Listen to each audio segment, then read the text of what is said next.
Can you hear anything now? Any sound now? Hello. Still can't hear? Ah, we're good to go. Cool. I thought my sound bar is jumping around crazy. I thought, does it sound good? Is it loud enough? Thanks for the thumbs up. Appreciate that. It's teamwork getting this going. Hell yeah. All right, well. It's been an adventure already, buddy. Yeah.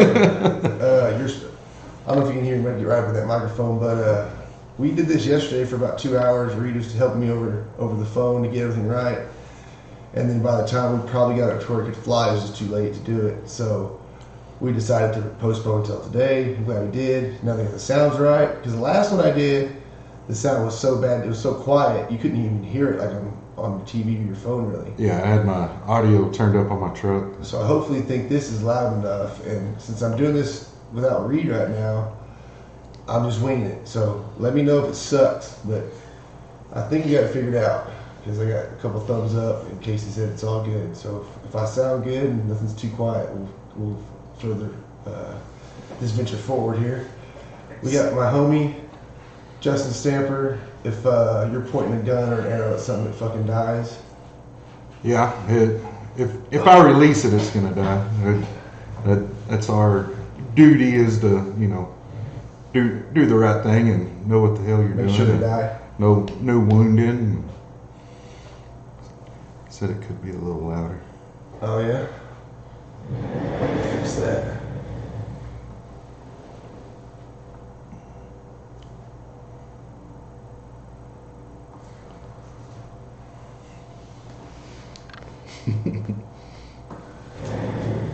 That might be a little better right there. Heck yeah. That sounds better. Heck yeah.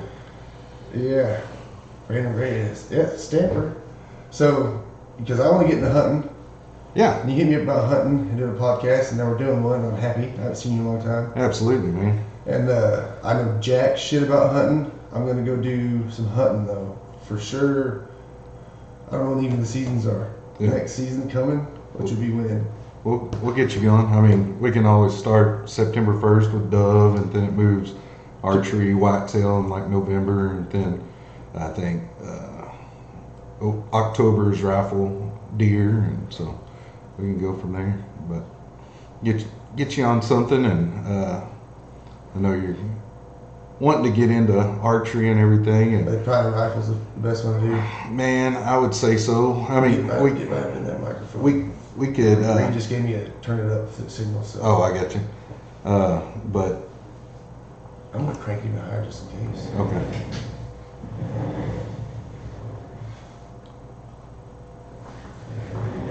I don't think it's been this loud. This is pretty loud now. Yeah, Yeah, I can hear you. yeah. This is definitely Reed. I pushed it almost to the max, Reed. I think it's good. And I'll quit mumbling. But yeah, I'm not being a hunter. I want to bow hunt. I want to elk hunt. Usually at least once a year to feed myself. Absolutely. But arrows probably not cool for me to start with because I'll probably hit the guy in the neck or something. Well, you hear of guys. My uncle had a buddy that, they picked up a bow, went to New Mexico, drew a tag, and, shot just a world record elk, so stranger things have happened, but, I think we owe it to ourselves. We owe it to that animal, to know that whenever you're pulling a trigger or letting that string or that arrow go, that it's done deal. Yeah, it's gonna die. And Fast as possible. absolutely, and you get into, not only just suffering and everything, we don't want that whatsoever. Right. We want to be sneaky. We want them to live their lives happy until, we decide to make that, change, and then all they feel is a little prick, like, what the hell is that? Like, I'm gonna get out of here. It didn't Right. even hurt them. They just heard a little click, and and that's it. So it doesn't always happen like that, but that's what we're shooting for. That's why I shoot my bow every day and all that. But I guess kind of give you a little background. I'm no like expert. There's way smarter people than I am, and I'm still learning every single day. And on internet and listening to, much smarter people than me's Right. podcast and everything. These That's things how you are learn. great. Yeah, absolutely. But share with you a little bit of what I've got into. I guess I love bow hunting, but that's not what I started in. I guess go back to a clean kill. We want that also for meat purposes. You get a deer wounded and tracking it down and running it all over the place. You're going to start getting a lot of blood and everything Right. into the meat, and that's where you start getting a little more gamey and that flavor So that people bad don't shot, like. bad flavor. Yeah, absolutely. Now, flavor and meat wise, because I've had deer sometimes and I didn't like some of it. Okay. So, Yeah. I don't know if it's just because I've had elk and that was delicious. Yeah. Like it was as good as a steak. It was as good as a steak. Yeah, there you go. Yeah. So my opinion and what I've started doing for myself and kind of growing up, I grew up and Dad taking me hunting and everything, and we did the traditional sit in the deer blind, like 75 to 100 yards away from this feeder that went off, twice a day, once in the morning, once in the evening. And It's just like grocery getting is what you call that kind of. yeah, pretty much, and which is cool. There's nothing wrong with it. You're getting out of the house. So I'm not knocking that, and I'm not knocking those hunters. That just got boring for me, Right. And you're still taking wild game and really helping with conservation as far as getting a license and kind of helping the herd. And you're shooting mostly older animals. Absolutely, yeah. So- you want to try to take How would a them. guy like me know what's older? You'll see a difference. You really will. Beat up bodies. Yeah. Well, you're just gonna see. Larger. You're gonna see 3 or 4 deer come in, and you're gonna think, man, that's a pretty good sized deer. And then you're gonna see a mature walk in. You're like, oh shit, there we go. That's it. That's the one. Right. And And you're essentially by killing them, if you're good at what you do, killing them like that's way better than like a mountain lion ripping their face off or something. oh, for sure, yeah. And No elk has died under a grassy bed of like fuzzy dandelions and stuff in Yeah. his old age. yeah, they're turning into shit one way or another. Something, yeah. Either mine or Mr. Mountain Lion, and I'm Right. gonna be a lot more nice. Right. I'm not gonna start eating him while he's still alive. So You never done like the ate the heart, a bit of heart or nothing? absolutely, you're a young man, and that's what your uncle and dad tell you to do. And Eat the heart or something? no, they ask, take a bite. I don't know about that, and then that's that's great. I mean, go to Midland Meat Market, take a bite of that. It's raw meat, in the inside, so you're all good. I guess you're right. It's some redneck sushi, bro. Aren't there like worms in most animals? I'm sure. Yeah, don't. Even the good ant dudes. Do not go bite the heart out of something and come back to me and like, bro, I'm deathly ill. So cook it. But So what is like like a normal? What's a big deer, older deer like weigh? What's a good weight for a good deer? we'd be around 150 pounds, somewhere in there. You can get closer to 200, somewhere in there. But right in there. And then once you clean and get all the guts out and everything and get him all quartered out, then it's not near the meat. It's all guessing. I've never measured or weighed exactly how much meat and everything else like that after I got off the bone and stuff. But getting back to deer meat and tasting like shit. Right. Like, okay, I grew up that same way, sitting in a blind. So I hear a gunshot over here, hear a gunshot over here, and these are our friends and family, hey, they just took one, and I have a buck come in. Oh my gosh, or a doe, okay, yeah, this is the one, I want.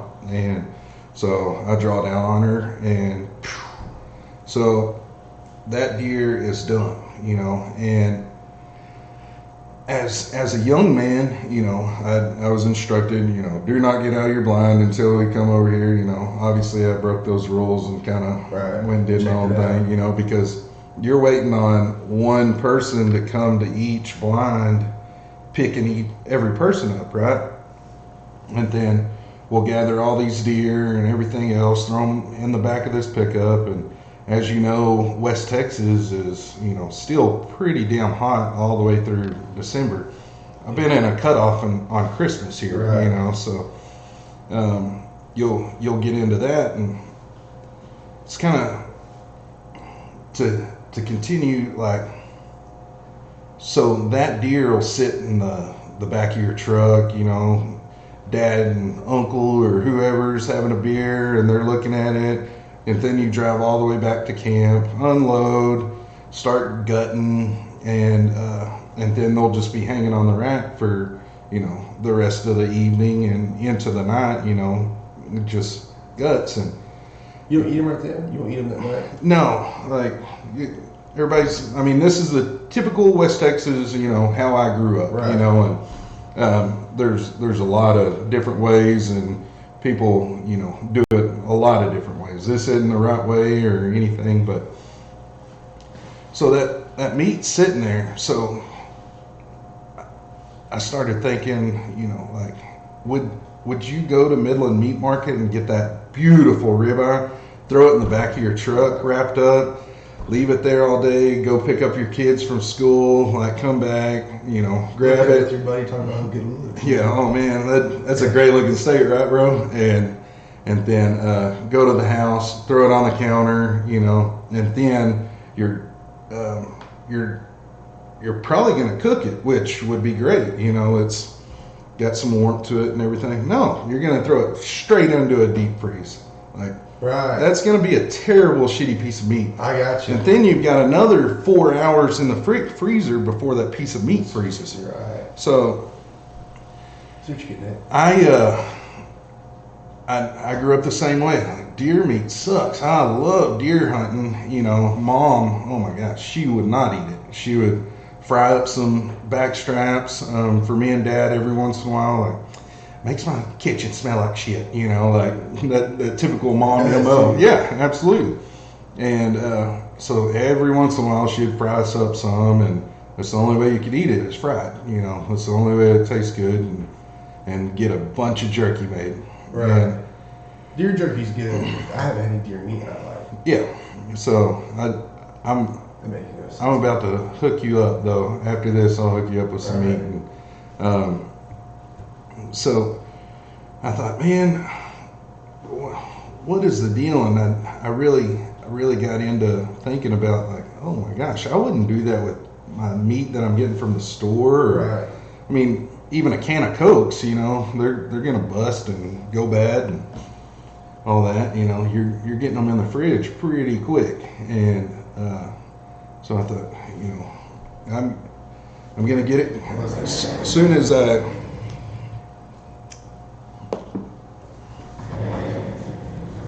see Reed saying line up that pineapple. Uh-oh. It's like God's voice. Turn your shit up.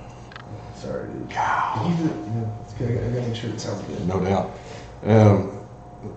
So I get to rambling because I am so passionate about that. Thing about a lot of stuff. So you've put in so much work, time, money, effort, and you're gonna hang that deer up and, you know, wait to gut it for that long and just let it chill in the back of your pickup in the dust and the heat, and, you know, like, so I kind of gave up on it, like, done with it. Like, nobody likes it. I don't like it. It's expensive as shit. I'm a young man. I don't have that kind of money or anything. And I started getting into it a little more, and I thought, there's got to be something more, you know, as far as the meat goes.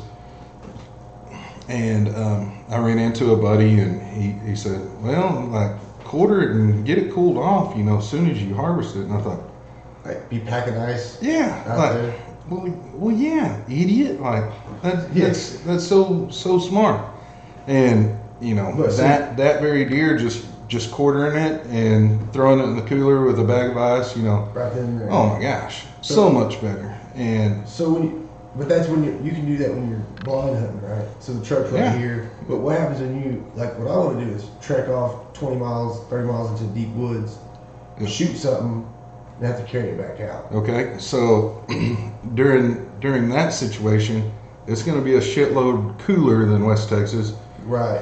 And and you've got to be conscious of the coolness. There's still hot days. Like I elk hunted in Wyoming this last September, and I was cruising around in a t-shirt and Really? my cami jeans, and that's it.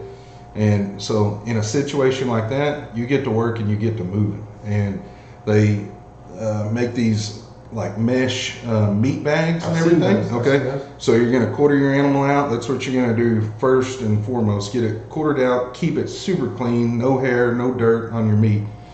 You don't want that on your Midland Meat Market, Right. ribeye, and wash it off later. Like hell no. And keep it clean. Put it in the bags. Cast it up into a tree somewhere, where bears or mountain lions or coyotes or foxes or any of the critters can get to it, and you're getting air all the way around that meat, so it's starting to cool right then and I there. see. So and get you you're going to go into that kind of situation with a nice pack and start packing. It's That's what I want to do. it's a horrible bad thing. And But when you're eating it later that night, oh my you're God, like, man, it's- you talk about appreciation. Yeah. Just eating like their meat, you appreciate the thought and consideration they put into their meat. That's the only meat I'll buy. Exactly. 'Cause I've talked to the man personally, and he's like, I have Exactly. kids, man. I ain't having to try to eat that shit. Absolutely.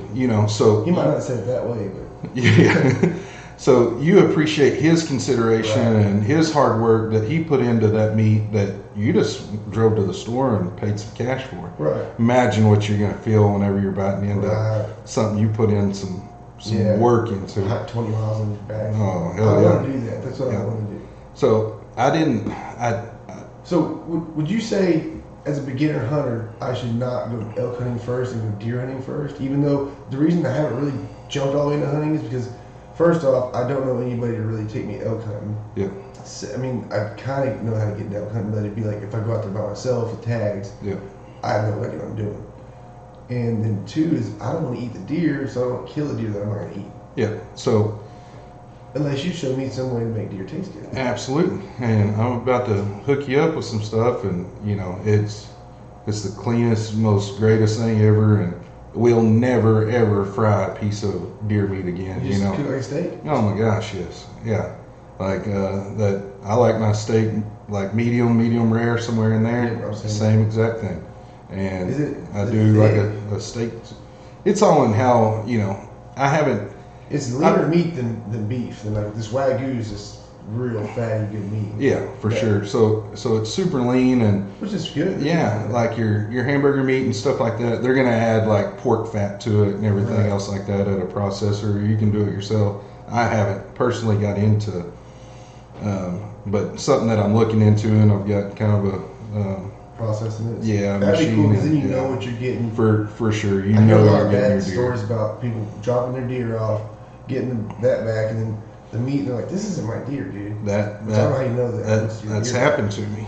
Like in. How do you know? Like it's in pieces. Okay, because I took care of my animal. I know how it's supposed to taste, and I just got back a skunky piece of shit that's been riding in the back of my the typical hunter's the back of his truck all day. Right. That's what you're gonna taste. I'm tasting that clean, good meat, no game whatsoever, and I cooked this thing up full of game. Like, oh no, this was a clean kill. It wasn't running around. This was a beautiful, perfect, and didn't get the right You deal. don't know enough. Yeah, so bow hunting makes those kind of issues a lot less because there's a lot less bow hunters, and you're dropping off a deer. Hey, we've got 3 deer to process. It's pretty easy to Right. keep track of that. Rifle season, there's probably, I'm ballparking, 20 deer a weekend, and Right. it's hard to keep up with. This goes here, this pile is here, I would imagine like I'd be overwhelmed with that. Right. So that's another deal I like about bow hunting. Just the process and Right. purposes, There's not very many bow Yeah. So to get back to your question, where would you start? There's no rules. Do whatever you want to do, but me personally, like I got into deer hunting and then got out of deer hunting and then kind of figured out, how to make the meat good because, like you said, you don't want to just go Right. kill something and waste it, and I hated that, and that's why I quit it, and so I figured that out, and then I spent, a season, two seasons rifle hunting, and kind of got bored with it, and got into the bow stuff, which is, there's at the time not any kind of decent bow shops around or anything, and now there's a pretty good one, and that can help you out with some stuff. So I'm just kind of winging it, figuring stuff Right. out, watching YouTube videos, doing all that, so very long process that, there's people around that can help. I can help you, just from trial and error and stuff like that. And so I went another 3 seasons of bow hunting, nothing. I mean, didn't kill anything, I'm trying to do it, like, That's great. But that's kind of cool. too. yeah, and I finally got a mature doe in front of me at I think she was like 15 yards or so, smacked her, perfect, double lung. She ran maybe 30 yards, fell over, done. And I could have cried, Yeah. like all that hard work and everything just kind of aligned and was perfect. And All that practice. you talk about the best piece of meat you ever ate, Right. and, so that was just awesome. But you can do, go get you a bow. There's That's what I want to do. do it. Because if I got a rifle, I would still want to creep up on the animal as close as possible to shoot. Yeah, Just absolutely. because eventually I want to be a bow hunter. Yeah. So there. I want to be And- 100 yards away. I'm not really. I mean, there's long shots are super impressive, but Yeah. I just don't. No. I'm more into the getting up to, sneaking up on it, going through the process, like being like as close to predator like as a wild predator, like a cat does. A mountain lion has to creep up on it and jump For on its sure. back. I can't do that. Well, if I got good enough and I could just get like a big knife and really sneak up on one, I'd fucking go for it. Just India it and jig it. 100%. Or get up on a tree and just jump down. I thought about it. Or have a steer Some hunt. Tim Wells shit. Just get and that's who's gonna talk shit about that guy? Like, what happens? He just jumps on their back and or sneaks up on him and stabs him as he jumps like an animal. That's pretty dope. Yeah. Impossible. I'm not saying anything, and there. That would be What I cool. really hate about hunting is the different classifications and everything. Okay, this is a long distance shooter. Dude, that's unethical. What if you make a bad shot or anything else? You've got elevation, you've got windage, you've got precipitation in the air. All Right. these factors come into play. And then the same guy can come to me, what if, that one shaft flexes too much and then you hit it right in the ass, and there's variables to everything. Right. But at the end of the day, nobody's wrong, and we're hunting and we're doing something that we love and that you and I and our ancestors have done for millions of years. And if they did, we wouldn't be here. Exactly. Yeah. But quit hating on everybody, No, Just- yeah, just- no, yeah, especially nowadays.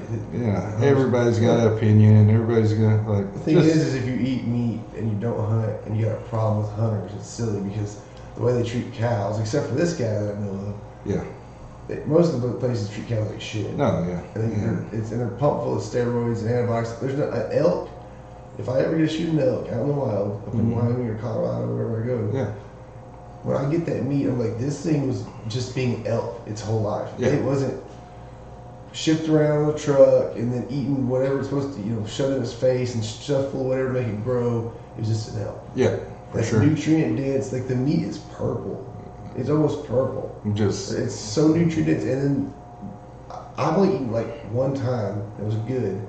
I always have to pay more attention, but I've heard people get like, you eat game meat, you kind of get a like jolt energy from it. Like there's so much nutrients and you kind of feel good. You're like, You feel like a goddamn man. You just did all that for that Right. meat. Plus, yeah, the even nutrients other is people awesome. that have Yeah. eaten, you know, they didn't hunt it. I mean, so I want to try bear for that reason. they I, say- I heard nothing that bears get like he was Yeah. sweating like dude. Like his wife was like, you smell like kind of scary, like primal. Like Yeah. that's dope. Like But there's bear- got to be something to They say that. bears give meat. See, I would like Yeah. to get good enough to hunt. I would hunt elk and I'd hunt bear Yeah. because it's a large animal. I only have to shoot 1 or 2 a year. Yeah. Like I'll shoot one up, one bear. I get enough meat for probably 2 years. So where I'm at on that, you know, going back to where I'd start. So me and my fiance, like, she grew up the same way. I don't like deer meat. And then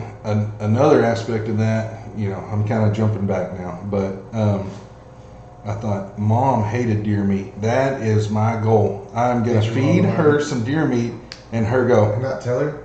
No, I was definitely tell her just because I wouldn't want to piss her off, or I don't know. That would have been a weird deal. Right. Like, she always makes fun of us, you know. Y'all going out to the zoo and getting some, like, it ain't like that, you know. So Oh, she makes fun of hunting. yeah, she's always talking shit. My mother. Really? Yeah. She's not into hunting. Not even a little bit. A family of hunters. Yeah. So. Would she just like hamburger meat? She's cool with that? Yeah, no, HEB is where it's at, and that's where you go. So she talks shit to us about hunting, but she's not like a hunt hater or Right. anything else like that. Yeah, y'all are stupid. We Yeah. just go buy some Mhm. steaks down the road. Yeah. We just go to Miller Meat Company. And get some- go put your tree suit on and go to the zoo, That's guys. the fun part. Like, that's Yeah, cool so- parts, crawl through the mud So and shit. so she's fun, just as far as, you know, picking on us and everything. But that was my main goal. Like, I'm gonna feed her this, and so one night I thought, well, I've got it down, and I said, okay, here's your sirloin. That's her cut of meat. She loves sirloin. I had a back strap, you know, super tender, no fat, Oh, so no she has nothing. beef right Yeah, here? she has it right here in this, and I cut her, you know, and I grilled her a piece of that back strap with the same steak seasonings that she likes, the Right. same cook, same everything. And she took a bite of her sirloin. I thought, here you go, try this. What is it? And I said, it's whitetail. And, Justin, I'm not gonna like that, you know. I said, just please try it. She goes, takes a bite. You could just see it building up in her face. She didn't want to be wrong. She said, it's not bad. And That's you not bad. know, Don't take that. she just hated to tell me that. That's pretty good, you know. So I thought, So it's all I won. it's all mostly in shot and care of the meat. So Absolutely. placing a shot, and then after the animal's dead, getting it in something cold Yeah. as soon as possible. So- what if you carried some sort of like a cooler bag when I'm hooking out of there 20 miles in or whatever? You're not gonna want that extra weight. You're Yeah. gonna be dying, bro. No, I'm not gonna be dying. Yeah, yeah. That fucking mountain, that trail is gonna be dying. Those boots I'm wearing will be worn out. You- But this other boy will be going back for more fucking help. Okay, tell me more about that I'm when you looking get for a mountain back. lion to fucking tackle on the way. Yeah, tell me more about I that. believe it. I'm sure I'm- You live at 2,000 I know, feet, Colorado. and you're going to be hiking up to where shit don't grow anymore because there's not enough I think air. I'm crazy. I've been going super hard on all this working out shit. I'm looking into You're the my- dude who- No, Whoa. that shit don't work. They've proven that to be bullshit. I actually saw a guy in the gym. He's like full geared up, hood on with the no sleeves on, mask on, not in any kind of shape. Really? Wearing all that gear. You didn't have to work because you can't breathe. No, there's this Boss Rubin thing that they have, and it's like a mouthpiece, and one hole is like so many millimeters, and the other hole's a little bit bigger, and it's proven to help VO2 max. It's because you start on the bigger hole, and then once you get where you can breathe normal through the bigger hole, then you get to the smaller hole, and that's actually, it has some sort of science that backs it up. But that mask is just like you might as well put a rag over your face. I got you. But if you actually want altitude treatment, I'm looking into it because me and my wife talking about it. She has asthma though, so I'm not worried about it. I want to sleep in a tent. To buy a tent, I can put myself at that altitude, and that's how you can actually get that benefit is by sleeping in it. It's really hard to mimic it any other way. I've seen that kind of a tube type deal, and they'll bring you down It's a lot of. tent. Okay, okay. Well, this is different than what I saw. Like a lot of the cyclers and stuff, when they know they're gonna have to travel to mountains. And, Oh, and they put the air mask on? no, this is like a tube that they get into, and they bring it. Oh, it's the same thing. Oh, okay, But same thing. that one's kind of like really expensive. I got It's like you. a full bed. Let's see, the one I'm talking about is just a tent. It'll seal around your bed. It has a tube that attaches to the tent for this machine. I guess that does what it does to the air. But Yeah. I'd like that. It's scary though. Yeah, it's What if it like malfunctions and sucks all the air out? I mean, But anyway. I don't like elevators for certain reasons. Like Yeah, exactly. You're back. I'm sure it couldn't like. I'm sure it's not vacuum tight. I mean, you would think. Couldn't be. No way, because it's attached to the bed. Yeah. I think it's just the immediate air. You don't use that on bean burrito night neither. No.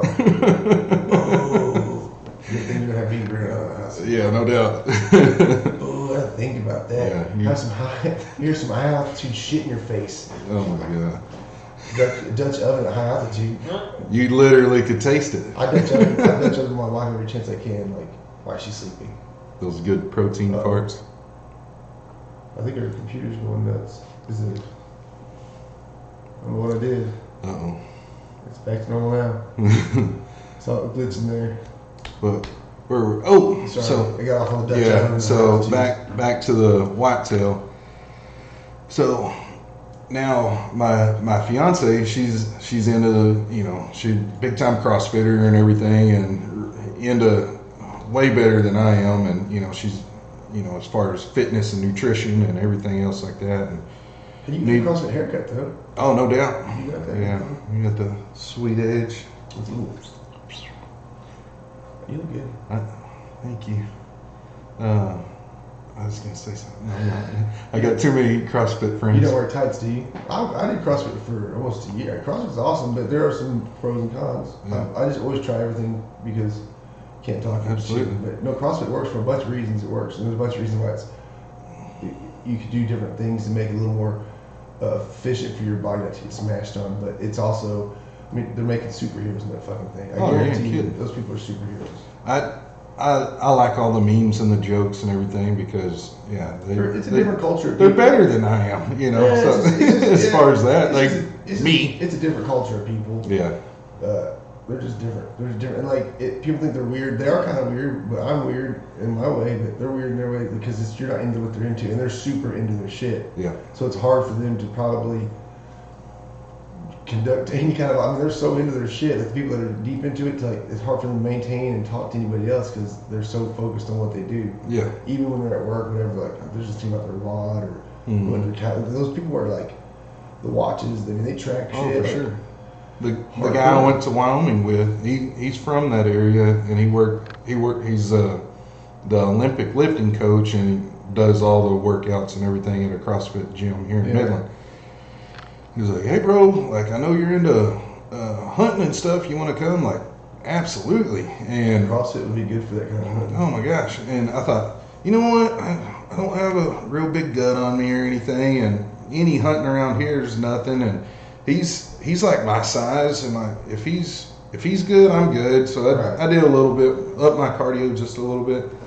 I lost a piece of my soul on that mountain, bro. Like out. I've never reached a point where I literally could not go anymore and collapse. It happened on that mountain. Austin grabbed my pack and threw it on his deal. Like, all right, just pull out, bro. We're right over this other ridge. Like, and they get to camp. Like, drop all my shit.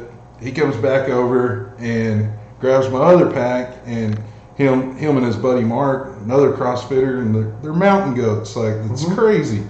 And man, I was pretty big and bad until this trip. Humbling, very humbling. When I got to CrossFit, I thought I was a bad motherfucker too, and I realized my VO2 was nothing. No. But when I tell you, when I left there, I still do CrossFit WODs on my own, or I'll look some up, but I'm always doing them like all the time. For sure. But I don't do them like I was doing almost 5-6 days a week. But I started getting. I'm not really a small. I'm not a big guy. I'm not a small person, so I have a huge head. So my head started looking too big for my shoulders. You know, Getting that bobblehead. I'm still pretty strong. I mean, decently strong for as much running I was doing. But dude, I can run. Right now, I can still run. Yeah. So much better. I've never ran as good as I have now because of CrossFit. I've never been as flexible as that. My shoulder mobility and stuff came back. For sure. Dude, I always thought it was going to ruin my shit. It's brought my flexibility. My entire body has gotten better because of CrossFit. And it wasn't for me because I wasn't at that level yet. No, as far as lungs, it kicked you in the fucking dick. Exactly. And then you didn't want to get up and then get kicked in the dick every day. You know what I liked about CrossFit is it kicked me in the dick. Well, and I'll be nervous going to CrossFit class. It was my lungs. I never got sore, never nothing, because my lungs were just completely give out before I could get any kind of work on my. That's why you got to keep going back to CrossFit.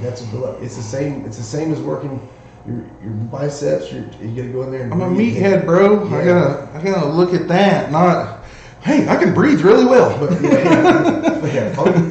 that function. So I skipped I'm trying and to be as big as the L. yeah, and I skipped that, and I learned my fucking lesson on that mountain. I lost a little bit of my soul, but anyway, so I try to shoot like 2 whitetail a year, 2 or 3, and where that kind of gets us through the year, and that's still going to the grocery store and getting protein and stuff like that. You know, I don't want to shoot so many whitetail or anything like. I don't know if the numbers could handle it or if I could handle it financially and going on those trips and everything to actually harvest that much, you know, to feed us all year long. But that was my thoughts exactly. I want to take down a bull elk and we're good all year long. And so I started putting in, like, there's public hunting and stuff like that. In Colorado. Yeah, all those places, Wyoming, and so. Oh, Wyoming's public hunting? Yeah, like. That's good I shit. think it's something stupid like 95% or something. It's good shit. It's nuts. Don't quote me on that, but it is a lot of land, and so I went ahead and got a preference point last year, and I'm getting married in September, so I just went ahead and bought another preference point for this year. Preference point. So it's more or less a donation to their Parks and Wildlife and everything, and it bumps up your odds of drawing a tag. You know what I mean? And so I think for that area that we hunt, so you literally pay money to maybe get a chance to hunt. Exactly, it's a lottery. You know it, and that goes towards conservation of those animals. So if you get it, you better go hunting. Oh yeah, and that's where I was getting with this is, they asked me to come and like. I don't want to walk up like you're a nut and you'll walk up into the mountains and stay there. Die like eaten by bears. Without chasing anything just to do it. You know, like no, I gotta be chasing something to get me up that mountain. I am chasing something up there, bro. I'm chasing myself. I mean, earlier, that's what the whole earlier we're talking about. That's what that whole trip's about, chasing. Just to enlighten, more enlightenment. Me and myself like a Miller Lite by the pool. Get real. You're just you're a freak. Too many people there though. Yeah.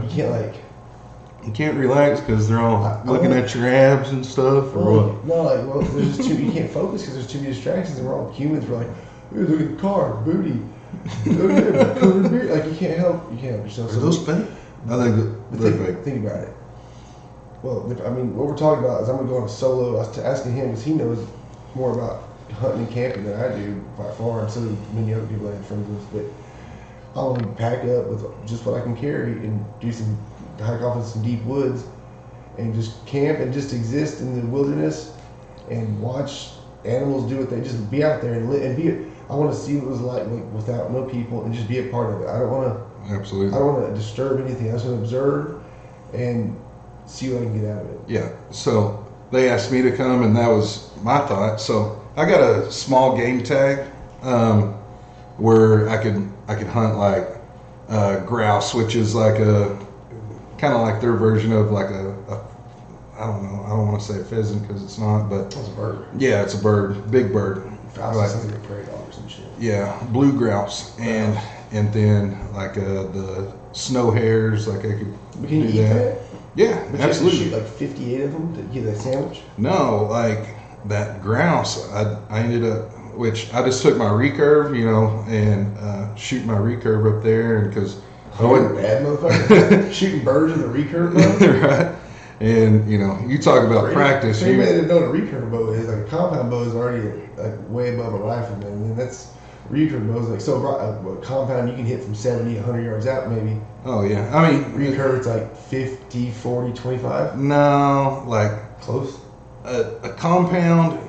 You don't want to get much above 50 yards, just as far as ethics go and everything. I took a fallow this year at 62, but I That's your bad motherfucker. I was shooting 100 arrows a day. I had a Dayla was making fun of me and everything. I literally went and got a coach clicker, like keeping track, getting my 100 in. And same thing with that recurve and everything. A long shot for a recurve is like 25 yards, like long shot. People hunt elk with recurve bows, right? Yeah, like That's badass. beyond me. So You couldn't do that, you don't think? I know I could, Why? because that guy had an extra tag in his pocket for a cow. Like he was like, you see her smoker, and he had all the confidence in the world because I shot doing a little bragging, but Right away? I shot a red fox up there in the mountains, and But she has a fox. yeah, so all we have around here is gray fox. So all the foxes that you see, Oh, okay. this is all red and really pretty. And Yeah. he was 32 yards away, little bitty animal, so that's kill zone, like a kill zone on an elk's like a basketball, probably bigger, but he had all the confidence in the world after that. So I know I could get it done if I get it into 30. Did you eat the fox? No, sir. They were killing all my grouse and my white hares and all that That's stuff. right. There's something out there. Predator, you got to keep them in check. Coyotes out here, which I love coyotes. I think they're dope. As shit. You got to keep them in check too. But out here, it seems like they're nuts. I see more coyotes now than I've ever seen. I've seen coyotes bigger than dogs. Well, especially around here, like where we're at, like in Midland, this area, yeah, they're That's nuts. insane. Yeah. So, but anyway, I went to Wyoming and I had to take my bow and get me some kind of tag, and I got a snow hare and that red fox and a blue grouse, and we ate on the grouse and the hare and everything. That grouse, oh my God, it was delicious. We got it back, and I did it on like a Traeger grill deal. Yeah, yeah, Oh my gosh, so good. There's like that. What is it? You can starve. Like you can eat rabbit. I mean, I can eat nothing but rabbit. He's still gonna die. There's no nutrients. Not enough nutrients Is in it. the birds like that? I mean, I don't. it's cool I to don't eat them know. and enjoy the food, but it's like you I kinda think wanna survive I off think the they've got a birds. little more More fat than on them and everything. Like that rabbit's They're not just running like that. super lean. Doesn't have all the. What's it called, rabbit? It's like you can't. I forget what it was. It's some study, but you cannot. I heard that just the other day. You're a smart man. You can't. I was like, there's no nutrients in them. They're just Yeah, burned up. yeah. They use all that shit. You'd eat 8 of them a day and not live or some Yeah. shit like that. And, Exactly. but I went ahead and went with them. A, the experience, that's awesome, and B, I wanted to experience the elk hunt, see what those guys are Oh, doing. that was your first elk Yeah, hunt? yeah, Oh. and I've just kind of done local stuff, whitetail, and got into some Axis and stuff like that because they're running free range now and towards South Texas, and then even getting up into like Eden, San Angelo area. Just the herd is growing and spreading and all that. While you're talking about axes, didn't you shoot? I don't know nothing about hunting. I've been telling people this, and I probably screwed it all up. The 15th largest axis deer in the world. I had a good year. Yeah.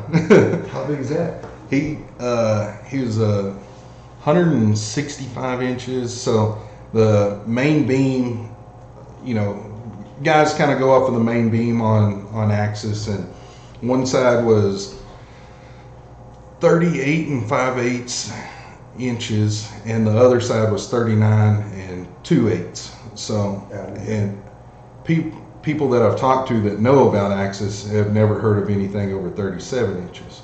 So this one had 39-inch main beams and had a score like 165, and turned it into SCI, Safari Club International, which it's a registry that keeps all the data on, record deer and stuff, and typed that in, and like, oh my gosh, we're in the money, bud. And so I lucked out big time. He was a free range deer. Where is this at? This was right outside of Junction. I was camped out like right on the river, hanging out, and I went down there with the intent to just get a Axis doe for some meat. I heard Axis was amazing meat. I was like, no, I'm gonna do that. And wait, you fought? So was this you paid to get the ranch to hunt? Yeah. Oh. So this guy had 16 acres on this ranch, and he said, yeah, there's Axis comes through there and stuff, every once in a while, and he was like, $300, you can stay at my cabin for the weekend. And so I just went down there, and stayed at the cabin and hunted and threw a little alfalfa out, trying to get them in a little bit, because all the pretty stuff was on the other side of this river. And so I'm sitting there and I see, an Axis doe come in, and good size mature Axis doe. Sorry, I keep getting away from the microphone. Yeah, everybody's that one. Good size mature Axis doe, and started getting excited, and she kind of kicked back and looked over her shoulder and said she got a dude with her. And about that time he rolls in and kind of has his head kicked back, and he lifts up, and those antlers just turn, and I'm going, oh my gosh. And so you're by yourself? Yeah, by myself. And so I take him, and he runs maybe 20 yards, and the only thing I regret, this was with the rifle. I really wish it was with the rifle. I had no place to, brush in any kind of blind or anything. This is like kind of meadows right on the river. I'm talking. Oh, so he crossed the river and was right there. On your side? On my side. Convenient. Yeah, so like he didn't even make it back to the water, it was that quick of a kill. And so I was like, oh my goodness. And Axis is a lot bigger deer, he like 250 pounds. Oh, wow. I'd pull my truck down there, and so I kind of prop him up, and I have my truck right here. And thank God for iPhones with the time elapse deal. I put that on my bumper and ran back over and took a picture, and run back. And how am I going to load this up? And about busted a gut trying to get this thing in the back of my truck. And so his horns were still in velvet, so they're not completely. Yeah, he hadn't ripped all that shit off. Yeah, they're not completely hard horns. So blood coming out of there. He's still got blood running through, and it's kind of a hair that covers that horn, and it'll harden and they'll rub it off. But if you don't take care of that velvet, the horns could ruin. Okay. So I get him up there and immediately quarter him up and get that on ice. Another deal that I learned, by trial and error on getting deer on ice and everything is put your meat down, or get a bed of ice going on the bottom of the cooler, and then get some kind of covering on that ice. Like I found like a thin little plastic sheet that I could lay on top of the ice, and then lay the meat on top of that, and then leave that that cork or the bobber out of it so it can drain as it's melted. All that blood will flush out, kind of like dry aging. Dude, that's another level. But if you put that meat right on the ice, it'll do like a freezer burn. It'll burn the meat. So you do that little sheet, uncork it, and that whole time it's just cooling off, getting really cool. And the same time that blood's coming out of that tissue and that meat, and it's not floating in its own shit. Yeah. And so you're pretty much dry aging right there. Right. And so that's cool. Great. Yeah. That's actually a really good idea. Yeah, dude. And it's just trial and error, trying to prove mom wrong, and Word. finally doing something that didn't make her mad, That's hilarious. And so I take him to the nearest like meat processing plant because they have huge freezers. These horns are not going to fit in any cooler that I could buy or afford or anything. And he goes, yeah, I'd love to store him there, you know. And I had another day I was going to try to get a doe that evening, the next evening. Yeah, come pick him up Sunday or whatever, and we'll put him in this deep freeze, you know. So I just have the skin and everything, and him wrapped up in the horns. And he goes, have you measured this? Do you know how big this is? I said, no, I know he's a nice one for sure, you know. And he goes, seen a lot of axis. And I said, I'm sure you have. You live here in Junction, you know. Yeah. And you know, they're just crawling with them. He said, I don't think I've ever seen one this big, bud. And I go, what? And he measured it, and he did just kind of a rough measurement, and he said, I'm getting like 37, 38 inches. Like, that's unheard of. And I said, oh my gosh. And I thought, maybe I could do like top 100 of the world. Oh my God, that'd be amazing. But 15. Unreal, you know. That's so, dope. Yeah. So this is this year? No, about a year ago from right now. April was a So year. it's in the books. Yeah. No one can take it from you. No, it's mine. And So if I go hunting for deer, if I want the best tasting deer, I need to go to Junction.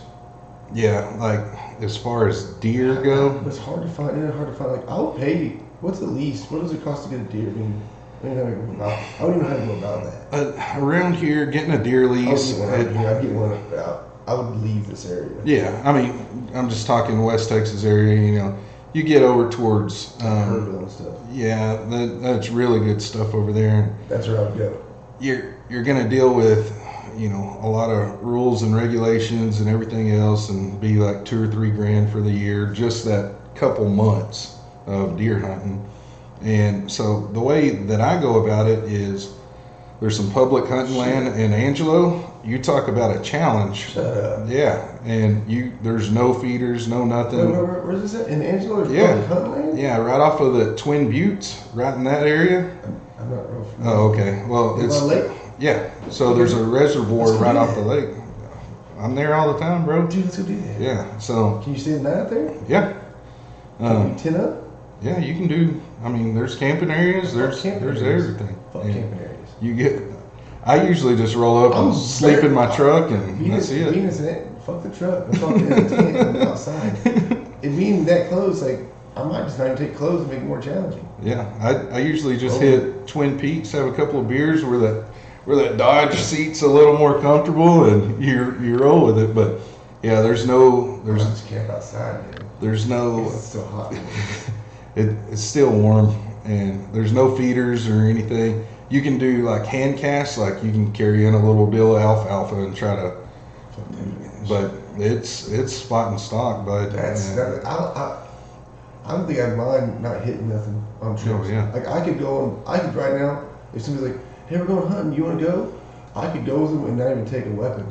And I would just walk around with them and be like, this is cool, man. I'm down to hike like if they're moving around. I'm not trying, like you said, no offense, the box and the deer blind hunting. yeah. It's like grocery getting, but that ain't for me. It ain't for me either, and it used to be. Used to love it, you know. I understand maybe like an older fella, like if you just don't feel like getting to move around much, you just drink your whiskey and Can't and everything. Yeah, be quiet. I'll be back there. Enjoy the nice morning. Yeah. You know what I mean? I understand that, but Yeah. personally, me, I want to be sitting behind a log with like the mist and drizzle on me, with my face covered up, freezing my nuts off. I would look waiting like out there, like a mountain lion is. For sure. That's a different kind of fun. That's what I want to do, like a Yeah. mountain lion. It's 'cause you kinda, I mean, that's as close as you can be to a mountain lion, because you have a gun or you have to make a tool to kill it. But Yeah. you're out there, you got to be upwind. Those things are smelling you 200 yards away if Oh, you're yeah. not. I mean, Yeah. I've been studying the best I can. You're good. You really surprised me. I'm So trying to find. you're trying to ahead of find the where- game. Where I'm going to go to Yeah. Thought Wyoming. Yeah. I know I can die out there, Oh, especially yeah. like. Well, the first one I'm going to do when does hunting season start for rifles? Is it bow season's first? Right? Yeah. Bow season's always first because So you can do both, right? yeah, absolutely. You're not limited to like if you draw a tag. I don't want to be quoted on that because I'm so fresh to that whole drawing and everything, and But I feel like they said if you don't harvest, spend your tag in archery season, you can carry over to gun season. Oh, So that's what you're saying. Yeah, like roll over the kid. yeah, and here as far as Texas, it's you can use your archery, then you can use your black powder, then you can use your rifle. As long as you've got your tags in your pocket. Well, my buddy runs a ranch. I think it's called Rockin' JB Ranch in Sterling City or something. Mm-hmm. That's the guy that runs that place. I've heard of the ranch, but no. Oh, he's my buddy, but he's a helicopter pilot out there. He runs the ranch, and I think it's his ranch. As a matter of fact, it's his. He told me about there the other day and mess around. But I was thinking also maybe a good way to start it was maybe go hog hunting. Do it. I mean, my father-in-law has a pretty big ranch in I don't know what to call it, a ranch. He has a shitload of land in Fairfield. Yeah. Or Teague. One of those two. They're real close together, but. everything's covered up in hogs, and I remember going anything's appreciated. Right up, and I'm like, "What is this?" He's like, "Dude, this is where the hogs." I'm like, and it was hard to explain, like hard to. I mean, I know lots of people seen it, but I was like, "He's like, Kyle, they'll do this in 20 minutes." I'm like, "Are you fucking?" So he told me. I mean, there's probably 1,000-something acres out there he's got. Yeah. And it's wooded trees. It's awesome land. I told him I might do that first year. I might pack up and just disappear off in his woods for a couple of days. Yeah. And just go hog hunting. But the thing is, I want to eat them, but I heard that they're not such good eating. Is there a way to make them taste any better? There you go again. I would do my same process of Is that. it quartering the same? I've never done that. I've never quartered that. Yeah, That's gonna be the hardest part for me. So you're quartering and everything. You just kind of follow the lines, and you've got your fronts, your main body, and then your hams, the back legs, and that's pretty much quartering. And what I typically do is on a lot of animals, I just try to get some of that rib meat out. I'll cut out the tenderloins, cut out the back straps, and the pigs, it's all the same way with every animal.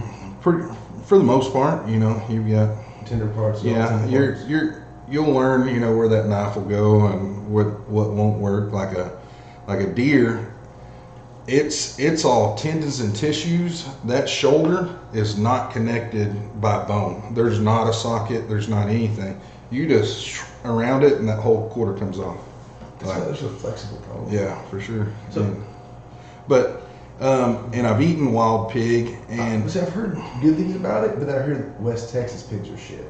Well, but it is East Texas, I guess. Yeah, and I could see that they're going to have more nutrition and stuff like that. Yeah, and probably deer too. I don't know, but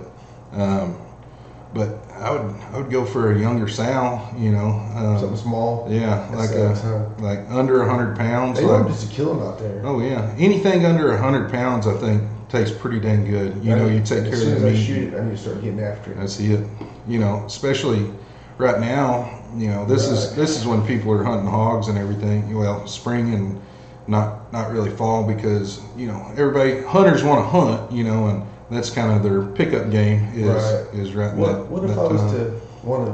Because if I go out there, I just stay out there to eat it right then and there. Is that something you can't do that? Absolutely, do it. I've done that several times. Because I was wondering, cut you out some backstrap, throw it on a stick, a little salt and pepper, and grill it over the fire. Man, you're in heaven. Do you think it tastes good? All right. Because I was wondering when I do the solo trip. Well, that's for deer. You want to make sure that pork is cooked. Cooked through. Burn the shit out of it. But like when I go to Colorado, I know that I can't carry meat on me to cook at night because I have bears and mountain lions out there. They'll find me and they'll track me down and hunt me for the meat. Cook what you're gonna eat, and then hang everything else. Oh, so you think? I mean, because I was thinking I'm gonna take whatever food, whatever I can carry on me is what I'm taking. So. Food-wise and everything, so I might be out there however long I might do the trip for 5 days. Yeah. So I might have to go 3 days without eating. So what you're gonna do is, or what I would suggest, and what we do is there's these what is it? Freeze-dried little meals like Mountain House or something, and then you can bring like a Jet Bull, super lightweight, like super everything. Yeah. Kind of not so bulky. Way better though. So you pretty much boil you a cup of water, pour it into this thing, and it ziplocs back. Shake it up, leave it for 8-10 minutes, and you've got a meal, brother. And it is amazing. Like the beef stroganoff's where it's at. Like See, I don't. Like what I plan on doing is getting up every day and having I'm gonna get the map of where I'm gonna land at. I don't know where it's gonna be at, Mhm. and then I'm gonna have points to where I'm gonna make, and then I have to be able to make it back. little daily goals and Like stuff. every day Yeah. I get up, I'm gonna make 20 miles a day, or I'm gonna make another 10 miles. That's how deep I can go in, but I can't go so deep that I can't make it back. So if I think I can make 40 miles in and 40 miles back, Yeah. I'll do that. Or maybe I can find a way where I can start somewhere and finish somewhere, or something like that. Yeah. So and keep in mind, that on that map, I'm filming the whole thing. do it. Like when It's gonna be a Blair Witch project. yeah. You're gonna be snotting. What did I The do? reason I'm for sure filming everything, I'm gonna buy a ton of batteries for my little GoPro, which I already have a ton, but Yeah. and solar chargers and stuff, whatever I can make happen. But because if I'm that retard that doesn't know much about the outdoors, just study up, do the best I can, then go out there, and it's like the first time I try to do some little soul searching, solo camper trip in the deep woods, he gets attacked by a bear and dies. And then you got footage. You find the GoPro. Take a sidearm, man. Well, I'm doing. Okay. I'm gonna take the rifle with me. All right, good deal. I'll carry a full rifle. I don't know what I'm gonna take, but something. Just check I the mean, I state don't laws even- or whatever. Unless it's a grizzly bear, enough I get a fire off, usually whatever it is, like a scat. Oh, for sure. But a Like, grizzly don't give a fuck. unload. Yeah. But I'll take an AR out there. yeah. I'm not even kidding. What's it for? I'm not hunting. Swear to God. Yeah, 308 AR. Yeah. And so on your map, it's gonna show you, you're hiking 10 miles today. That's as a crow's eye view. Right. So I think from where we drove in, I think probably like 12 miles on dirt road. Like once we left the pavement, it was like 12 miles up into these mountains. Where we parked the truck, it was another 3-mile hike. But you're talking about up and down and no telling how many actual miles that was, Right. Probably that 3 was probably closer to Six. 6, And no, also I was thinking, is I'm buying this camera called a Solo Shot. It'll like track you and zoom you in and out, keep you centered.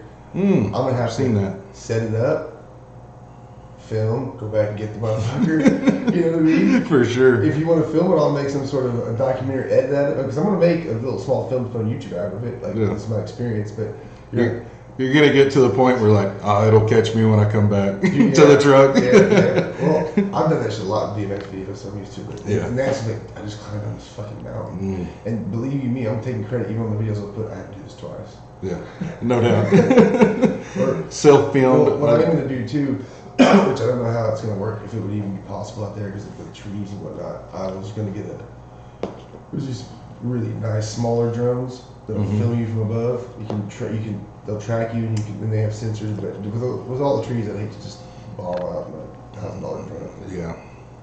I don't know how that would. I don't know about that. But I'm not going to hunt anything. I said I just want to Yeah.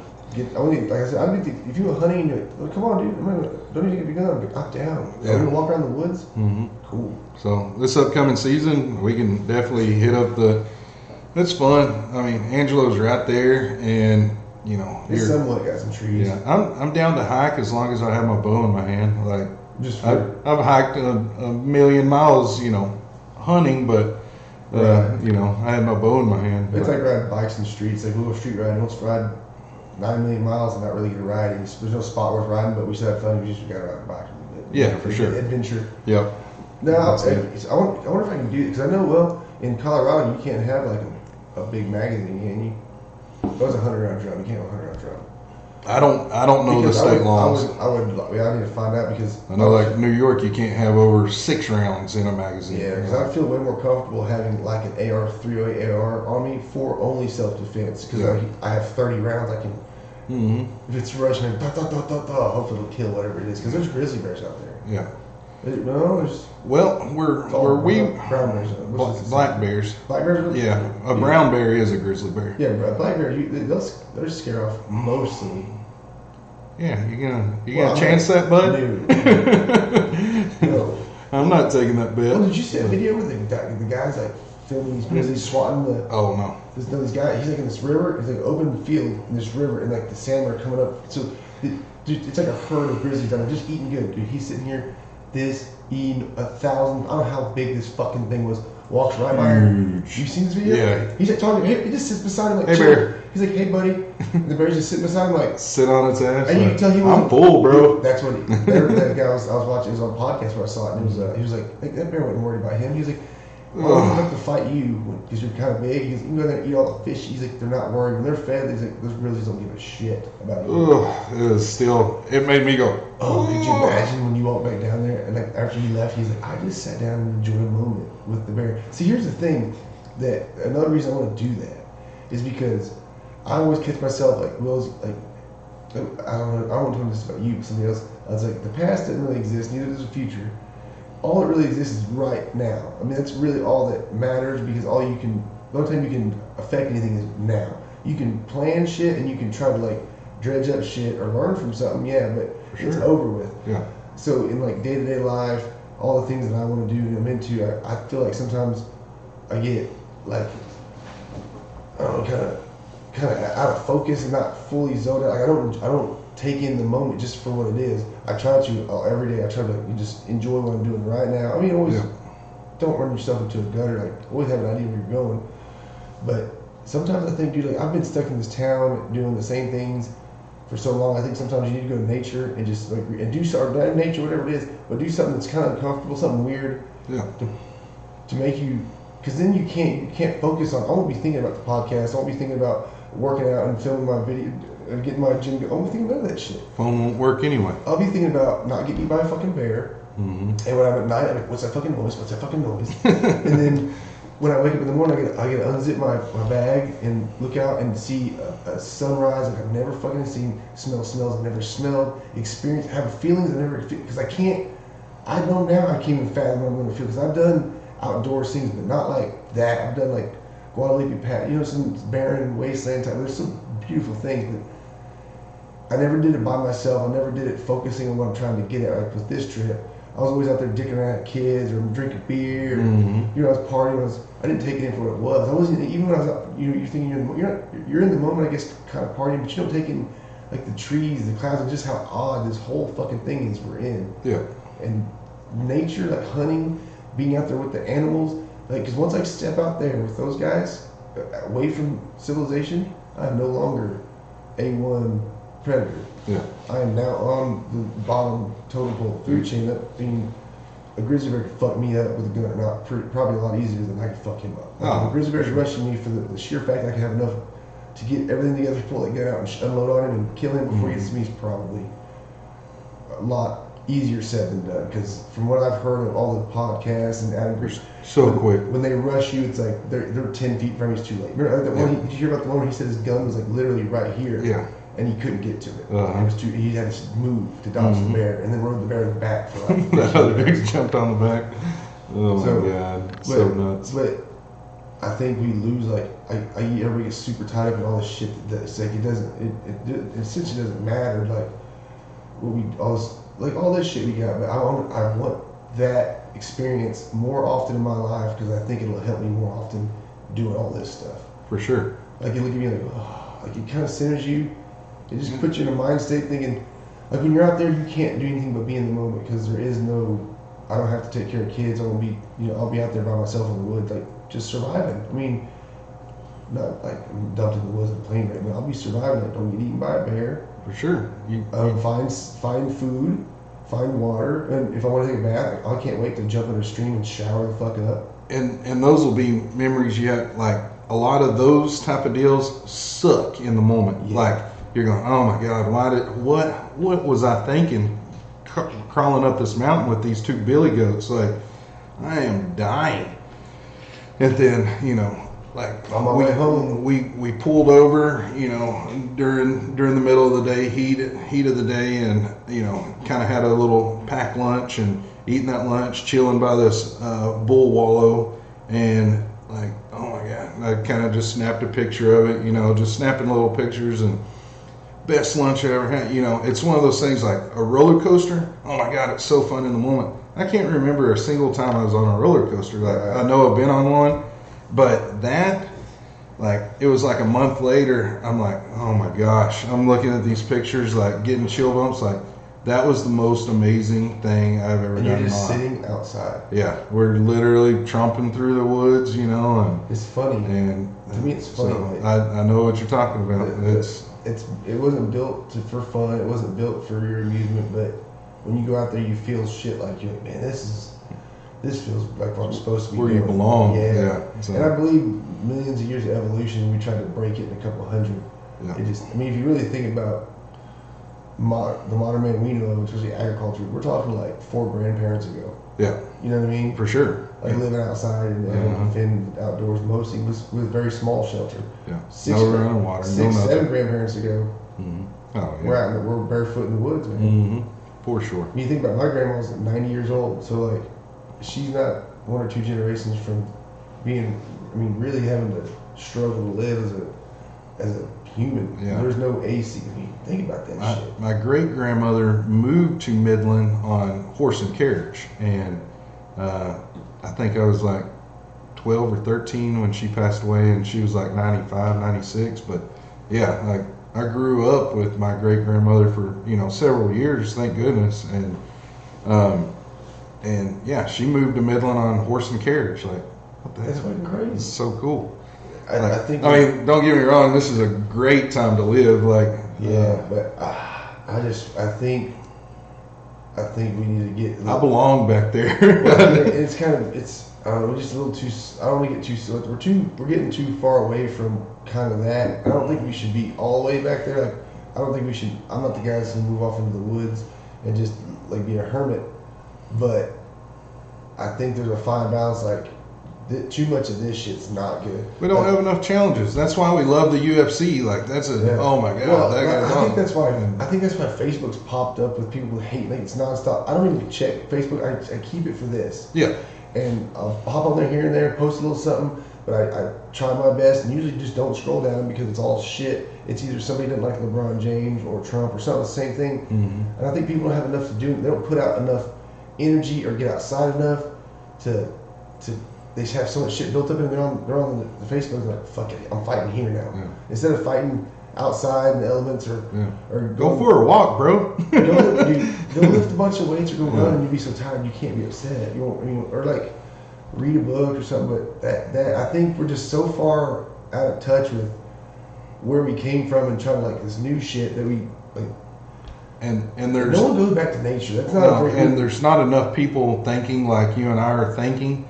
I mean, what was it? Roosevelt put away all this land for us to enjoy, and public hunting land doesn't mean that you have to go hunt. Yeah. You can go out there and camp. You can go hang out. That's your land. That's our land.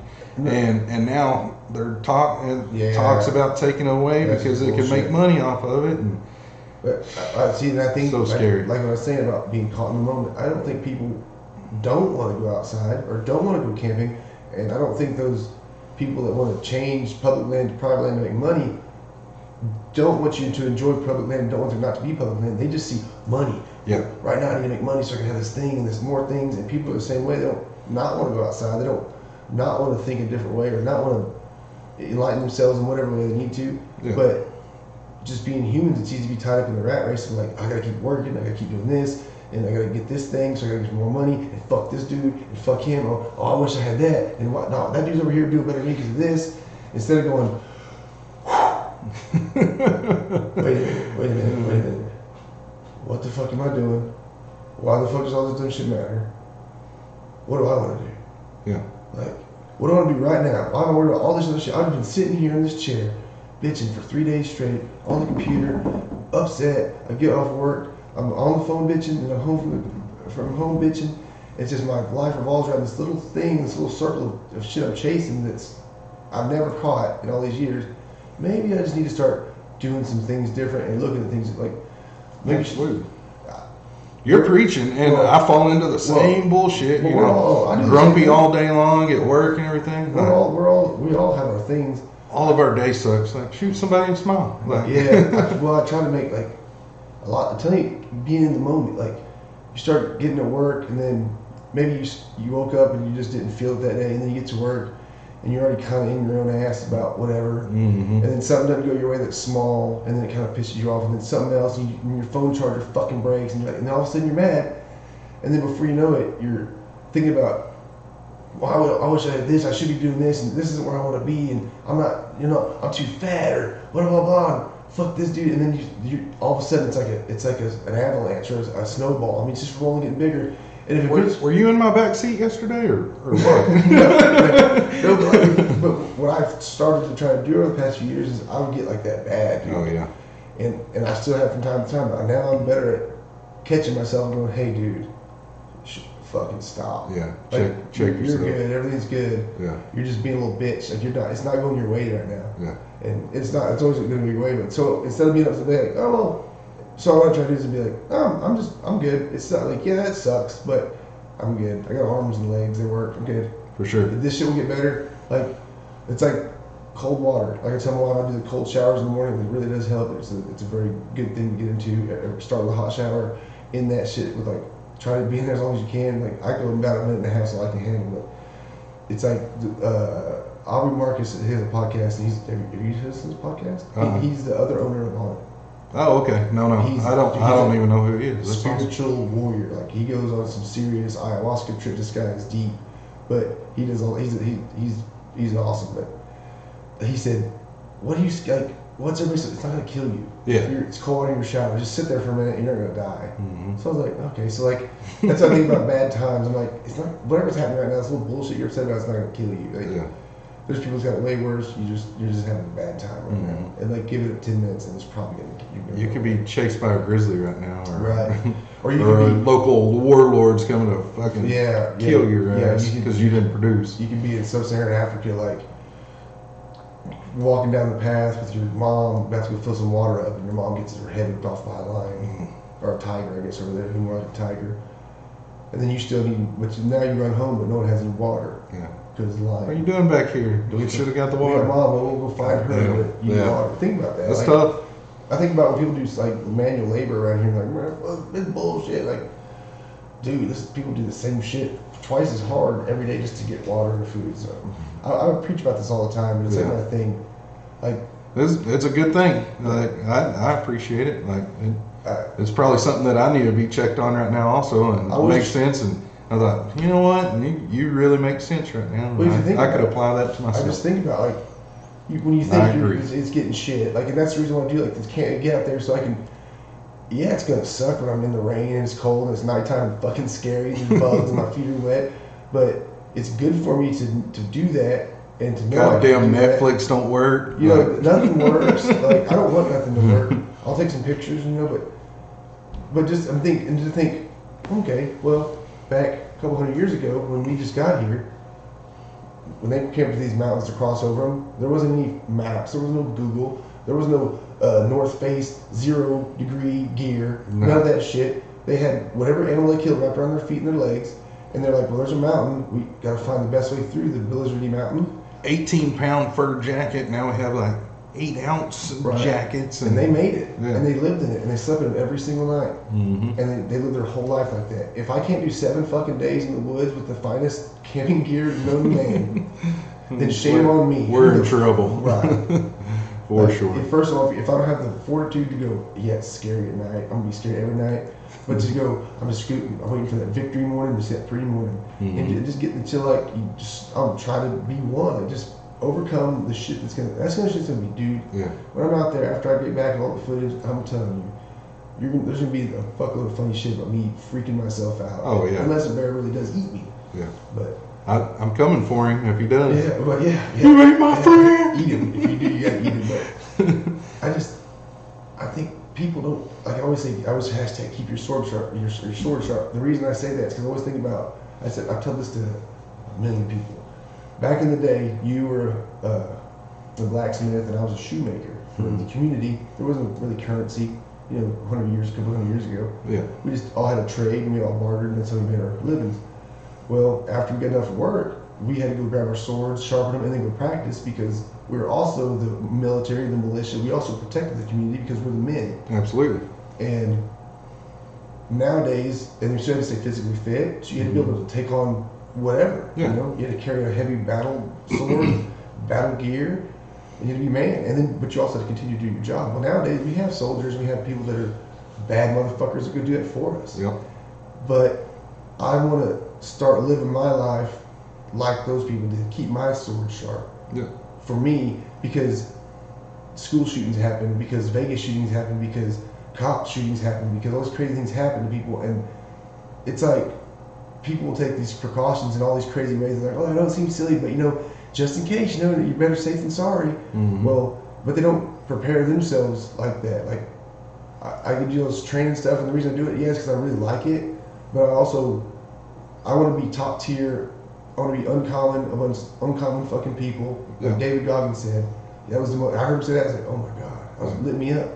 Because when say I'm with my family, some event, and guys kicking the door, machine guns are coming. I want to know that if I can grab my kids up, if there's something in my way, I can run through it. I can move it out of my way. I can jump over it, and I can run far enough, fast enough, and long enough to carry my family away from danger. Yeah. Or if I have to, I can take danger head on, and I get the best physical chance of winning Absolutely. because I have conditioning, strength, mental fortitude, and just and will to get through whatever I have to. Because I'm better than that guy because he hasn't kept his sword right. His sword's been laying in the fucking drawer somewhere. So kind of on the same deal, my buddy Luke, Marine Corps and everything, and he used to give me a hard time. And did you out train your enemy today? Like, what the fuck does that even mean, Luke? Like, same exact thing. Like, you don't know what your enemy's going to be that day. Is it going to be a stressful day at the office? Is it going to be a dude, Just because you're not in the battlefield. knocking off a 7-Eleven that you're at? Like, you just don't ever know. Or I say this. Did you out train your enemy today? And just be better than all of them. And I think Orville from Total Nutrition talked about this. I think we did. And I was like, what enemy you for sure are going to face? You're going to fight an enemy every day. I guarantee you. And it's the nastiest fucking one you do. It's yourself. Oh, It's, yeah. hey, I want to get in shape, but you ate the donuts. But even though you woke up, today's the day, I'm going to do it. I'm going to get in shape, blah, blah. But later that night, you're like, man, I'm tired. I'm work. Tomorrow, I'm just eat donuts and pizza night. And then tomorrow, we're going to, but then you go to bed that night feeling like shit. Like, man, why did I even say that I was going to do what I was going to do and I didn't do it? Why did I even say that? And then you feel weaker. You started a practice of doing that. And most people do that practice, done that a million times. Well, instead of keeping that practice going, pull the sword out, get the grindstone out, start grinding, get up, or whatever it is, if it's not getting in shape, if it's getting in business, whatever you're doing, and just start fucking doing that practice, whatever it is to make it happen. You get used to failing every day, and your day becomes into a year, becomes into a lifetime of failure, and that's what you are. And when you die, you're thinking, I don't get no more time. But the thing is the only person that kept you from all that was yourself. I'm telling you, everybody knows that. Absolutely. No one talks about their deep shit when they lay in bed. Like, no, everybody has their confidence and their chip on their shoulder, but we all lay down and think, fuck. When I lay down and think about the things that fuck me up, I wake up the next morning and go, dude, I'm fixing that shit. Yeah. And there's always something that's gonna be fucked up. I read a quote. I can't say I read it because it's all audible mostly. Hey, it's a book, and it's Right. going into your knowledge bank, right? Right. It's reading, bro. Well, this is called externalism Mhm. and the meaning of life, and it's all this is like 25 different lectures from these college professors about Nietzsche and all these, just all crazy things. And they said like I can't remember who it was, what Nietzsche was. There's like four, I can't remember, but anyway, it was saying there is no perfect. The only perfection is the process of trying to be perfect. You'll never be perfect. No, for sure. So quit getting down on yourself. But as long as you're pursuing perfection, that's perfect. Good is great. It's the Right. worst enemy. Right. I'm good. You're never going to be great with that But attitude. if you go for it, that's perfection. Like there is no enlightened one. Mhm. There's only the pursuit of enlightenment. Yeah. And I truly believe that because have you met a person that's perfect? I haven't. I haven't seen it No. on TV or nothing. No. So, but And the problem is in that process, like, I've been slacking in the gym. I've been slacking. I am nowhere near where I want to be, and I have failed this week. I did have that, taco instead of that protein shake, and hitting the gym. I had that taco and went and kicked it with the woman. Right. And so on that journey, you're able to kind of hype other people. I'm fucking hyped. Right. I'm ready to roll right now. Right, dude, it was crazy. I put those videos up. I don't want to say who does, but I have people that post, hey, it motivates me. I have friends of mine, some of the people on Instagram that you don't even know. Absolutely. I'm like that. Well, that shit motivates me. That people are motivated, and that's one reason I do it. Another reason I do it is to keep myself in check, and just to put out what you want to put out. Like, you're here, put out what you want to put out, and I'm trying to put out the good, like good. There's always too much shit and bad, so I might as well put out some goodness, something. Well, that's good. I came to tell you how to make a good deer steak, and I'm ready to go hit the gym. So right, but going back to what we're saying is like, it's not a protein shake. well, no, yeah, it's the battle itself that's the hardest battle for any of us to win. But that's the battle you have consistently got to fight it's a secondly. It's like, I mean, for me, it's like, I guarantee you right now. Yesterday I didn't want to go to the gym. The day before I didn't want to go to the gym. But when I go, I'm like, no, you're gonna fucking go. Yeah. Because you need to go. We're being a little bitch. And you're sore, tired, but let's go see what you got. And I don't like hurt myself. I don't believe in that. And I don't believe the way I'm doing it is the right way to do it. Right now I'm just going ham because it's just what I'm gonna do. But yeah. It's like, because I'm trying to beat not so much this. I'm trying to beat this into submission, make this fucking thing strong, because I'm like, you can be my wife. We were in sprints the other day, bleachers at the end of the day. I already worked out a bunch before then, and I was like, dude, I don't want to do this. I don't want to do this. We're getting in the truck the whole time. We're driving down, like, thinking about how hot it is, and thinking about I don't want to fucking do this stupid shit. But my wife's here, you know, and so you can't be a bitch in front of your wife. So no doubt. You know, I'm not saying nothing. But like, and honestly, maybe if she wasn't there, maybe I wouldn't. I probably would have still, but maybe she would have. She helped me go. No, you know, she's down. You know, she's down because I'm down. I know she don't want to fucking do this shit either. Yeah. So we went around the sprints, and dude, get back in the. And I tell myself the whole time, no, fucker, you're gonna run them, and when you're done, you're gonna fucking feel really good. Like, as shitty as you feel right now going there, you're gonna feel twice that in the opposite direction when you're done. And I did. Yeah, yeah. And I'm like, like some people are like, I don't want to just go over there and go through the motions. No, you should just go with the motions because it's better than sitting on your fucking ass and not. And then what you did do though, I'm not in good enough shape to go to the gym. Like, no, here's the thing. What? So what I you hear do, that all the time. When you do that though, or the gym or whatever, even whatever practice you're doing, I just say the gym because it's my thing. It's what I'm used to. It's what I try to help people with. It's what you've done. You didn't have the black. First of all, every workout and every whatever you're going for isn't going to be a fucking smash up job every time. You're not going to be fucking killing it every time. Some majority of the time, it's probably going to suck because if you go hard, you're kind of worn down. Mm-hmm. But by going through the motions or going through whatever you're doing, by getting it done, by doing what it is that you didn't want to fucking do, even though you didn't want to do it, and then you do that one day, and then you do it another day, and you do it another day, and they all suck. You didn't kill one of them. But guess what you did do? You started the practice of just doing that thing. Instead of the practice of going, I want to go to the gym at 8 o'clock in the morning, getting through your day, and then by 3 going, you know what, say I'm so tired, do it tomorrow. Instead of that practice. And we've all had that practice. No, you know what, I'm just tired. And then that I'm tired turns into, like you said, a year of I'm tired, I'm going to go tomorrow. And then that makes your ego feel like shit.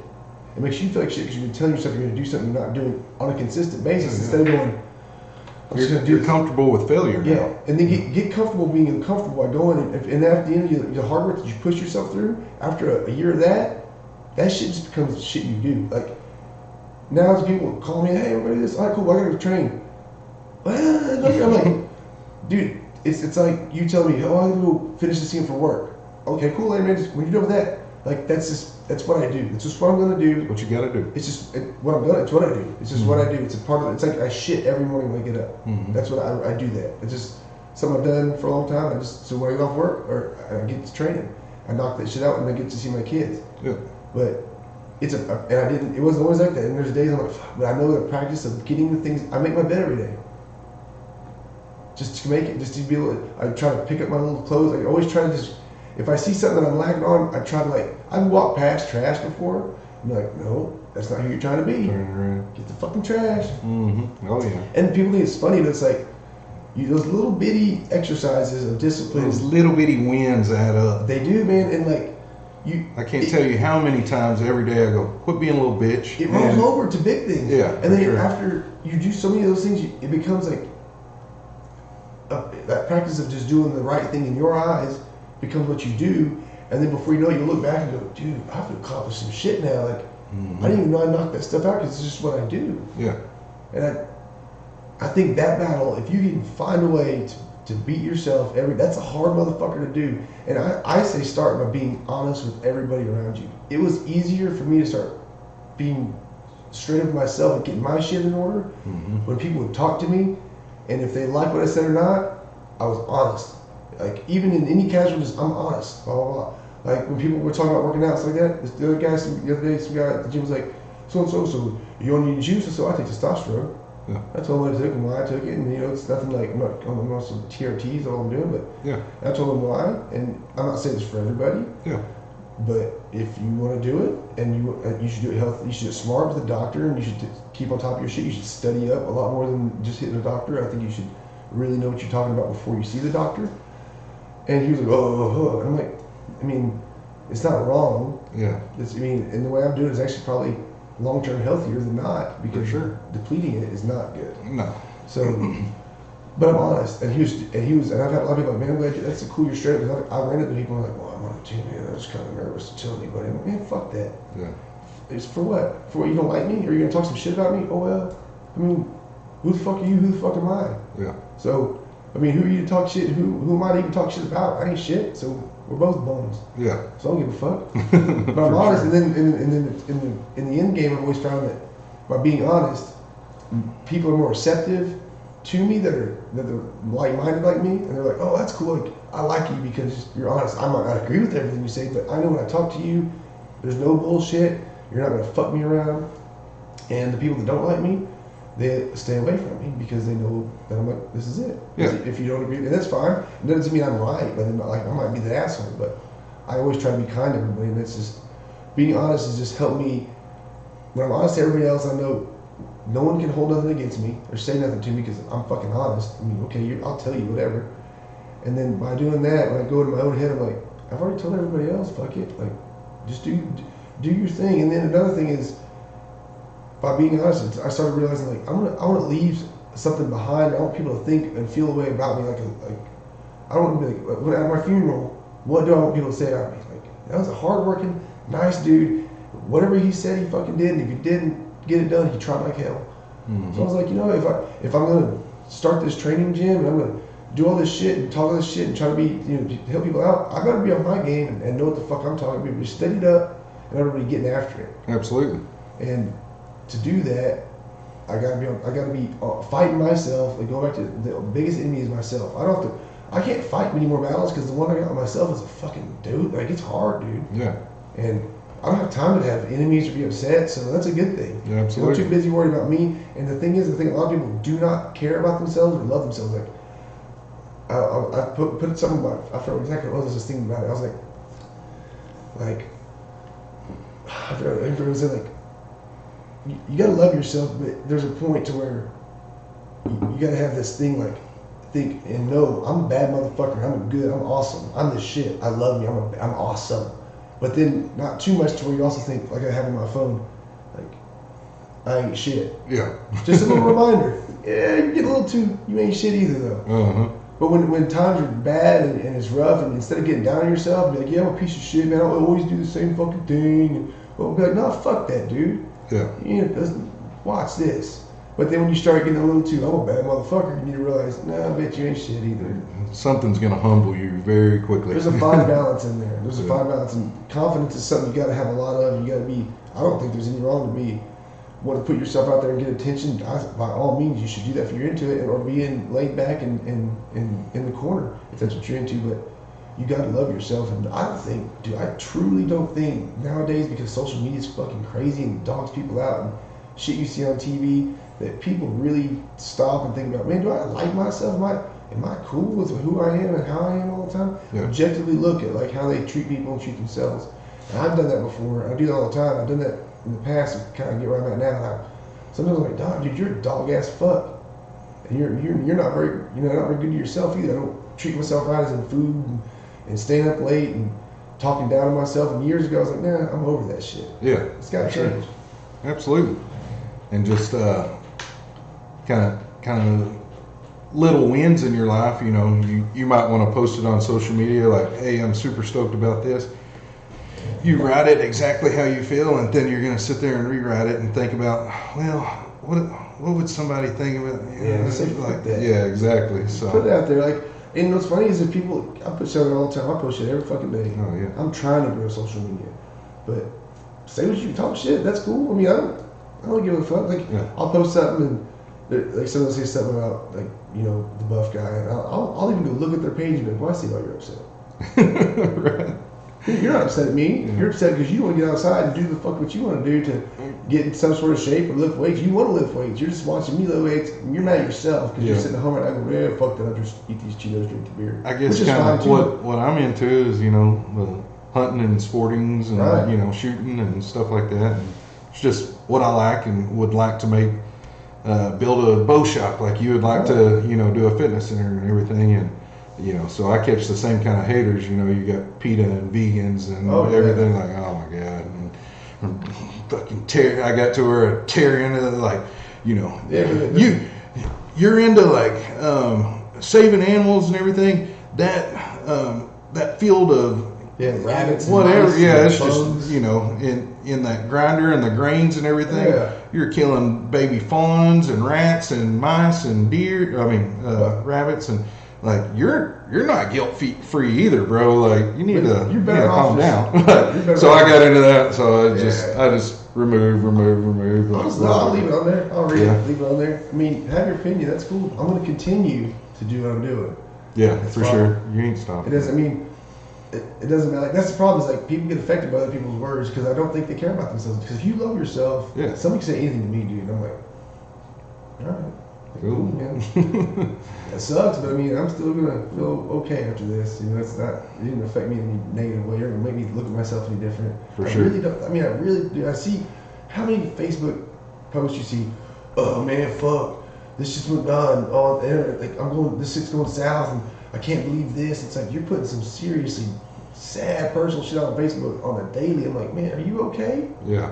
Because you need to fucking stop and reevaluate your life. Like, you have a Facebook, so you have enough money to pay for your internet and a phone, obviously. Yeah. Or you have a job or somebody can feed you because you're getting food and water. You're winning. You're doing all right. You're winning, pal. man. Like, fucking chill out. Yep. You just having $5, some statistic, you just having $5, a $5 bill in your pocket, you're doing better than like, I think it's something crazy like 85% of the world. By having a $5 bill in your pocket. Like, well, yeah, I think some of our most poor, like, I guess the unwanteds of the world, as they call them around here, are doing way better off than people in third world countries that are good, that are living good. Yeah. I mean, we have running water for them. Everybody has running water for the most part. Yeah. But I think this goes all the way back to people not living in the moment, not getting out to nature, not getting themselves zeroed in and focusing on themselves, and then they get tied up in all this bullshit. Next thing you know, a day turns into a year, turns into 10 years, and you're homeless, you're fat, you're making $10 million in a job that you can't fucking stand. You haven't seen your kids in 3 years, and you want to shoot yourself in the face even though you're a multimillionaire. Whatever your problem is. Mm-hmm. Yeah. You know what I mean? Yeah, if your problem's being broke with no shoes, your problem's being a billionaire in the high-rise downtown New York living the fucking ball life, but really you're like, I wish I could see my kids. I work too fucking much. I can't even spend this money I have, and the stress levels out to here. I'd rather just swallow a bullet or be a janitor. Yeah. You know what I mean? Whatever your problem is, but until that person, you gotta look in it all start. You can fix it. You can all fix anything, but we gotta turn around, look at ourselves, live in the moment, not think too far ahead, but not think in the past at all. Unless you want to get something to learn from. Yeah, but don't sit there and go, well, I've always been a quitter. Well, yeah, yesterday you were, dude, but today's a new day. And it sounds as cheesy. It sounds you really can't. It's just a mindset, and I think people are embarrassed to have that mindset. Like they feel like it's too cheesy to have that mindset. Well, fuck, that's weird. I'm working on that right now. You know, I go through the same shit that you're talking about. You know, I feel like a cheese ball. Fuck it, I'll be a cheese ball, man. Yeah. Like I feel good. Yeah. I'm putting out positive as long as you put out good in the universe, it'll come back to you. Yep. I truly believe that, and the kind of vibes you put out are the kind of people that are around you. For sure.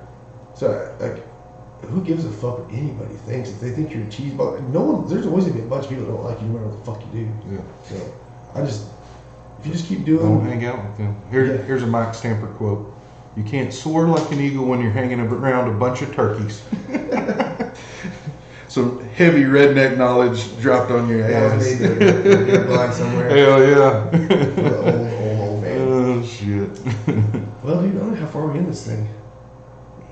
We're an hour 40 in. Well, damn. I guess we could wrap it up at 7 o'clock. I'm good with it. I think we do another one though. Yeah. I want to talk more about the solo camping. I think it's off track, but Yeah, we were all over the place. I was excited to talk to you. I want to, because I really need to. I need to find a good way to get in. I don't know if I should just jump out into Denver, Colorado wilderness. I should probably go hunt a few boars or something at my father-in-law's land, live out there for a few nights, and maybe go to like a San Angelo or something. Absolutely. But so season starts September? Yeah, I mean, well, that's like your dove, like your birds. When does bow season start? That would be October 1st. That's elk and everything? Every region, every state, everything's different. But as far as Texas, yeah, that's it. So October 1st, I need to go shoot an axis deer and eat it. Yeah. I'm gonna try to go boar hunting, and I think I'd like to go out there and shoot a boar and eat it right there though. Let's do it. I'm down. I don't know if I can do I don't know if I can record shit. I've never done none of that. That's gonna be the hardest part for me. I have a weird thing about cutting flesh. Like, not that it grosses me out so much as that I start feeling it on me. Oh God. You know, Yeah. my mom used to watch the surgery channel, and like the people, or surgery channel, but as soon as people get their knee covered and it splits, I would be like, grab I could feel my knee like, oh, this is terrible. It's fucking terrible. Your sympathetic wound, huh? Oh, man. So I know, I know it's dead, but just the whole. For sure. I mean, it's part of it. It's part of life. It would be cool to get a picture of like a big ass fucking deer on your back, like blood running down, and you just walking through the woods. Yeah, that'd be pretty dope. Catch a lot of flack over that, but would you? Fuck them. Yeah. You be you dead. I'm carrying it back to the truck. You murdered that innocent. That's somebody's baby grand deer. Yeah, you know, like, just for carrying it though. Yeah. Oh, yeah. I'm not the kind of guy that would keep the heads or something that much. I mean, absolutely you would. Would I? Yeah. What? So I brought you this guy. I'm super proud of him. I was probably 14 when I shot him, and he's a beautiful 10-point and everything. I look at the horns, and you can think about what is that chip? What did he go through to get that chip? Yeah. Like he lived this savage life, and he is awesome. I mean, there's a deer skull found not too long ago in Florida that marks like 1 million years old. Like they've been around forever, and they are fucking awesome at eluding you. Oh yeah. Getting away from predators. You accomplished that, and you enjoyed that meat. You everything. Right. This isn't on my wall. I did not pay a certain amount of money to go shoot him out of a cow pen or anything. Right. Like we went and hunted this guy. I remember the moment that I was sitting with my dad with this, everything that happened. With this particular deer, it was with a rifle, and I amped and I completely missed. Boom! That deer, took off running, and my dad, as I'm jacking the shell in there, I jack another one in, I'm getting on it, he goes, he's going to stop at the edge of that brush and look, and you have a half a second. You better make it count. He's telling me this as this deer's running across this, field and fixing to get in this timber. Stop, boom! And he done right there. And I mean, chill bumps off of seeing that deer right there. You can't buy those memories. You can't. And then we enjoyed that meat, and that fed our family, and and I mean, those kind of memories and everything. That didn't just. Yeah, I killed another deer. Like you have a story behind it. Every single one of them, I have a different story. Right. I mean, similar to that. So I get that. It's how you look at things. I got a question I did want to ask you. Mm-hmm. Rifle, should I buy a 270 or 308? I've heard 270 because it shoots farther, faster. 308's got more of a drop, but I'm not going to be getting far. I'm going to shoot them close. Let's say I want to get as close as possible. I want to get within 50 yards if it was a bow. If you're in West Texas, I would go, like, if you're going to get one hunting rifle, what I have for around here is a 243. So you can get a little bit higher grain in that bullet. Take it up a little bit, and it's got plenty of knockdown power to not carry over the elk hunting. No, and then anything smaller, you could take those grains down, like your black buck, antelope, or a coyote or anything. And it's not overkill, and it's not too much noise. It's overkill for a deer? It's not. It's a pretty quick bullet. You can do it, but I'd like that smaller bullet just for, you know, trauma on any kind of meat that I'm hitting. You know what I mean?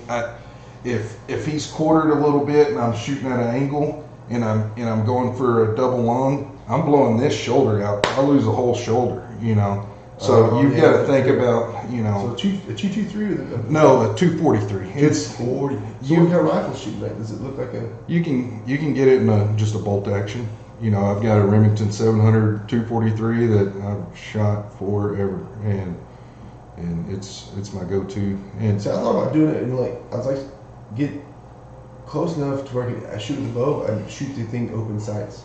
okay, yeah, and I think my 243 has open sights, and then right above it, you know, I can see through the bottom of my scope, and then above it I can see through my scope. So right. Well, that way it's a little more challenge. And I have to get close. Yeah, absolutely. And it. I mean, like I said, it'd be nice to I can literally get if a bow hunter was next to me, he'd be like, I'm about to take my shot. Like, okay, me too. Yeah, like, sure. That close. So there's going to be a billion different opinions for around here, and you just wanted one rifle. I'd roll with the 243, me personally, because you can up that bullet a little bit and have some knockdown powder, kill your hogs and your deer and stuff, and then take it down for varmint hunting and stuff. You know, a little lower grain bullet. But an elk, G70. Yeah, something you want something a little more powerful. So I think a 308 would be great for that. You know, especially you're talking about drop. Mm-hmm. They're talking about drop after 200-300 yards. Right. You know, at 100 yards, a 308 bullet rises, I think, 2 inches. So if you're sighting it in, you're actually at 100 yards. Lower. You're actually shooting like 2 inches low, and then at 200 yards, it flattens out. You know, that's where your zero is, and then 300 is like 4 or 5 inches. 400 is like 7 to no. Damn, you know all this shit. Yeah. That's crazy. Really? So 308, because I guess I need to buy 2 because I'm gonna for sure hunt here this year. I'd like to go elk hunting this year, but I don't know if it's gonna happen. Yeah. Like you said, but I know I can get a deer hunting somewhere. So. Yeah, absolutely. And there's a lot of weekend spots that you can catch. Like I did on that Axis hunt. Holler at so and so, and there's little ads. Weekend bow hunt. $175 a night, and all the hogs you can shoot, and how limit do you shoot each other? What do you mean? Like the hunters, these fucking rifles, like you hear. Oh, it happens, but you try to keep far enough away from everybody, and then public land and everything, you're required to wear, the burnt orange. So in San Angelo, you're straight Elmer footed up. Well, not in the archery range. In the archery part, that's what we're doing. Yeah, you don't have to wear all that orange, but on the rifle part of the public stuff, I'm not doing that. You're the only part. Because that means the orange just means, hey, I'm close enough. You don't need to shoot me. Fuck exactly. that. I'm not doing that. At least an arrow can't go. Fuck that. So okay. What kind of bow? Because I'm gonna go buy. I'll probably buy a bow. My birthday's the 15th. I'm gonna go out of town. I'll be in Dallas. I'll probably buy a bow when I'm in Dallas. Yeah. Maybe a gun. Man, Hoyt. I want to get a Hoyt. Keep hammering Cam Hanes when I want. That's just like Cam Hanes. Yeah, go get you a Cam Hanes $350 Hoyt bow. No, we're talking like $1,200, bro. Jesus yeah, Christ. 13. It's probably more than that. I don't know. Unnecessary. What I shoot is a bear. He's kind of the. So Hoyt's just like name brand baddest. Oh, it's awesome. No, I'm not gonna put them down. Matthews is right there. They're awesome. Matthews just came out with a Triax. But those are all really high end. Yeah, it's got. My best friend Trey just bought one, and it's pretty short and everything. You talk about fast, smooth shooting. Crossbow's not cool. Hell no. Well, if you didn't and you just had a claw here or something, you do that. I want a crossbow for the. I see you with a crossbow. We're gonna have problems. Okay. Sorry to all my crossbow hunters, but I hate them. Yeah. What about an old wooden one, an old school wooden one that you made? You ain't gonna hit dick. That's mean. So some of those guys hunt with wooden bows. So I've seen that with the longbows and the recurves. Yeah. They'll self-make those, and that's badass. What's price should I look at to get my first bow? Okay, your first bow, what I would do, It's going to be Mine adjustable. just- Okay, so your adjustable. It's going to say draw length, and you're going to have the inches, and make sure that it's adjustable. And it's usually going to be between like 26 to 30 inches. Make Right. sure it's in there, and then you're going to want adjustable poundage. Mm-hmm. So that usually runs 55 to 70 pounds. So somewhere in there, you're going to want a 70-pound pull by the end of it. You're about to use some. I know you do a lot of muscles. functional stuff, but Yeah, a whole muscles. bunch of back tension that you've never used before and everything. And so we'll have that sucker at 55 or 60 pounds where you can shoot a shit ton every day. And so Bear You need a makes trigger too? Yeah. Trigger? you. It's not finger pull, right? No, it's a trigger pull on a compound. I mean, you can set it up however you want, Okay. but I do a trigger. You're most accurate with Yeah. one. And they make a lot of different releases. I use a trigger and I use the fat part of my finger, so I'm not pulling my trigger. I use the fat part of my Squeeze. finger where I do a back tension, where I'm just moving a back tension and that releases. Is that And- next to your face, the K-Woods? Oh yeah, Don't tear your shit off? That's coming down my nose to the corner of my mouth and out. So I got big lips, so I gotta tuck that.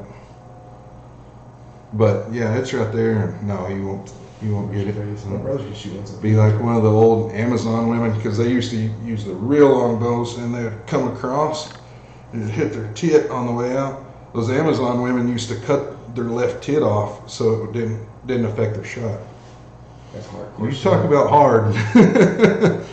Yeah. Get that tit out of the way. Yeah. Tits in So the way. Let's so- let them go. everybody makes Do banana anyway. a good bow. Like, I know Bear, I'm just a Bear fan just because the heritage of it and everything. And, What's the heritage of bear? I went completely blank. Oh my God. But the guy who started Bear, the company and everything, he's kind of the godfather of modern day bow hunting. Oh, okay. He traveled the world bow hunting with his recurve and took out a lot of stuff. Like, he's So good. there's no bow I can go to the academy right now today and buy the 25. Right. Not today, just because it's out of season and that owl's pretty much shut up and they're not going to have anything good. But go hit up a Cabela's or a Bass Pro and they can get you a good starter bow, like a what was my first bow? PSE Brute X Force. So it was a solid ass bow and it came fully equipped. It had the quiver and the sight and the release, the loop and the rest and all that stuff. And just call me when you're at the store and I'll walk you through some things. Some yays and nays and Yeah. stuff like that. Well, I probably should get a bow that I'm going to go hunt with, right? Yeah, so you're gonna I want might spend a little money. you're gonna want to turn it up to 70 or whatever. Like my Bear bow, it's a 2012 model, so you just buying Right. just kind of a mid-grade bow is gonna be better than mine. Really? Yeah. So what is it? Would $700 buy you a pretty darn good bow? Oh yeah, you're doing great. Yeah. So if you're trying to spend that, the bow I'm fixing to get, I'm about to get a brand new one. I bought some nice shit. I'll send you a link on the bow that I'm going to get. See what you think about that. And then there's a few mid-range Hoyts and a few mid-range Matthews, and I'll send you the links for those. What I like from each company, and then you can go from there. Is it because I'm kind of a fan of Robin Hood, but would it be weird if I had my arrows come from the back? Absolutely. I don't give a Super fuck. Can I weird. make that happen? No. I'm doing that. We're going to get I'm doing that. Have you seen the Quivalizer that it's I a thought they were stabilizer? Side of your bow, aren't they? Well, used to. So this is a Quivalizer. So your stabilizer on the bottom of your hand comes out, and that kind of gives you weight and stability to your bow. So this rod goes out, and your quiver is mounted right on there. And I saw Adam Greentree shooting one. Like, what the hell is that? So I ordered one and got one. And my groups were like this, and they just swoop. It brought it in big time. It feels so much better, and the balance and everything. Your arrows being right there on that stabilizer. On this side. Yeah, it's super I'm still trippy. carrying a backpack full of arrows. Okay, do that, bro. They're gonna be rattling. You know what you do is you get a small container, Yeah, tell me. you get foam, and where it literally can fit all the way through the foam. You cut slices in this way and slices in this way. You only might get 6 arrows in there, but they'll slide nice and tight in those little slits. Yes, sir. Put it on my back, I have it zipped up real tight. I got CrossFit, bro, shoulder mobility. I can Yeah. fucking- Dang. See that right there? If you're around out there, grab that one. You're onto something. How cool would I fucking look? If I have an Instagram I'll have to see it. There's an elk down there. Think about it. Like I'm on the mountain. You're up above me filming. I'm like, I'm about to get this one. I come up with like 40 yards of it, and then the elk's doing its thing, being an elk, and then it fucking just stands up and does the whole elk like beautiful majestic turn. And at that time, you catch me in slow motion, come up from behind this bush at the same time pulling my arrow out, Robin Hood style, like nobody's fucking doing it in the hunting. Dope as fuck. And if I'm wearing tights, even fucking dope. Full camo tights. So the only way you're getting that elk down there is if he sees your dumbass and he just feels sorry for you. Like, yeah, I've lived a good life, and this guy needs some goddamn help. Yeah. When you said when Cameron Haynes snuck up on that one elk, I mean, he was 10 foot from it, but the tree was like right in its way. And then the one, I think that Joe Rogan, Cameron Haynes, you said that documentary they did. Oh, yeah. I remember. Uh-huh. Dude, Joe Rogan pretty much stood the fuck up and that thing turned, and I'm like, Mm-hmm. but I'm sure Joe Rogan's way better with a bow than I can Yeah. think about. He has to be pretty good because all the guys he hunts with are really fucking good, and it sounds like he hunts right there beside him. Yeah, he's been doing it for a little bit. I think he said since like And he's 2014, and He's like me. He's one of the guys. If he starts doing something, he's like shooting. all in. Yeah. So, Poor dude. yep. So Poor dude. anyway, That's what I want. I need to get a bow and start shooting. I'm gonna figure that out. You think I'm fucking kidding? You think I'm kidding? well, anyways, you're gonna see something coming in. You're already wanting to have that arrow knocked Yeah, and pulled back and waiting on homeboy to get in your shooting Well, leg. I'm gonna carry the backpack with me just in case. Because Okay. if one day, if I ever am like, this is the time to pull one. Yeah. Like I'll take the arrow out of my fucking thing and drop it. And Throw it away. And people are like, what's he doing? Reset. Because if I get that shot doing that, people are like, what was that about? It was unnecessary. I'm like, yeah, it's a cool look. Replay that shit. Or like, what would even be cooler if like you could see an elk like 500 yards away, and you're like, you see the elk? Yeah. Here he comes. Dum dum dum. No. No, gosh. And you just drop that fucking thing. Just spining You just go from the top. Yeah, just straight through it. No, I'm just perfect. Top of the shoulder down. And people are like, that would be some shit there. Yeah. Like I said, I hunted for 3 years and so excited, but with stranger things have happened, so you can do it. That'd be awesome. If anybody can do it, I know you can. So. Yeah. Well, I'm gonna buy a fucking bow pretty soon. I think so. I can start shooting. My brother had one. He asked me to shoot, but he puts like, he's retarded. He didn't even hunt. He's like, I got 80 pounds on it, and Oh, I'm like, for what, Shane? For Yeah. fucking what? He's a man. No, that's stupid. Fucking man. What makes me nervous is this. Is when I pull back, that little breakover point. Once it breaks over, it's good. Yeah. I get this shaky shoulder. This like it's bringing it back in without it like jerking my arm. Oh, yeah. That shit's sketchy. Like you didn't just want to release it, Yeah. but you can't do it without an arrow, right? Correct. Yeah. And dry fire, crack your limbs, and yeah, that's bad. So the arrow slows it down or something. Yeah. Oh, that's crazy. Just perfect enough, So. Oh shit. But they've got it down, different spines and weights and everything. It's so you don't have to shoot that 80, 90 pound bow like you're not hunting a rhino. Yeah, that would make sense. And you probably lose your arrow all day right long through there and keep with going. So you'll get the right grain, broadhead and right shaft and length for your draw length and everything. And that's probably another deal. His draw length might be different from yours. It's not one size fits all. Right. Like you're gonna I have short arms. Well, I think you might be a little longer than me, but yeah. And so mine's gonna feel like this to you, and yours is gonna be me stretched out. I'm gonna catch my forearm. So your arm's not supposed to be straight. Uh-uh. You need to bend. You're kind of your bow wants to sit at an angle on that thumb, so you're right there. Like that. Yeah.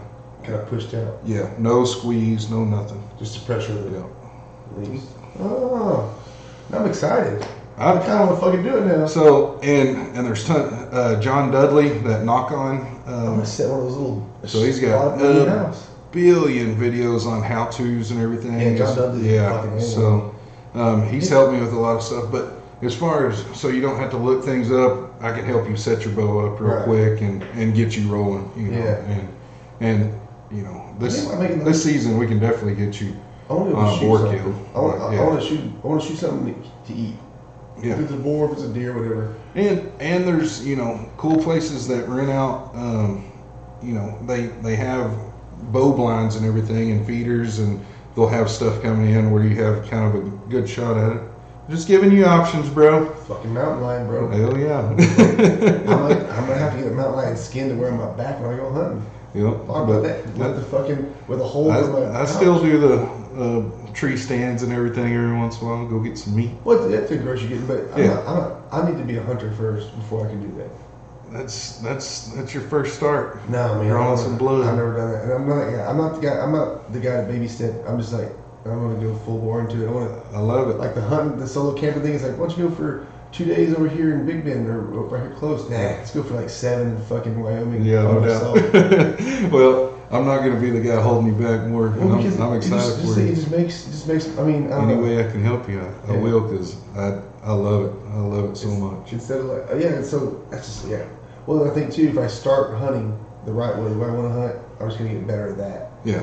And because first things, I'm more excited about learning how to track than I am actually killing something. Sure. While you're walking around, track something while you're just cruising I'm trying to get to that ridge. Find you a set of tracks, start tracking.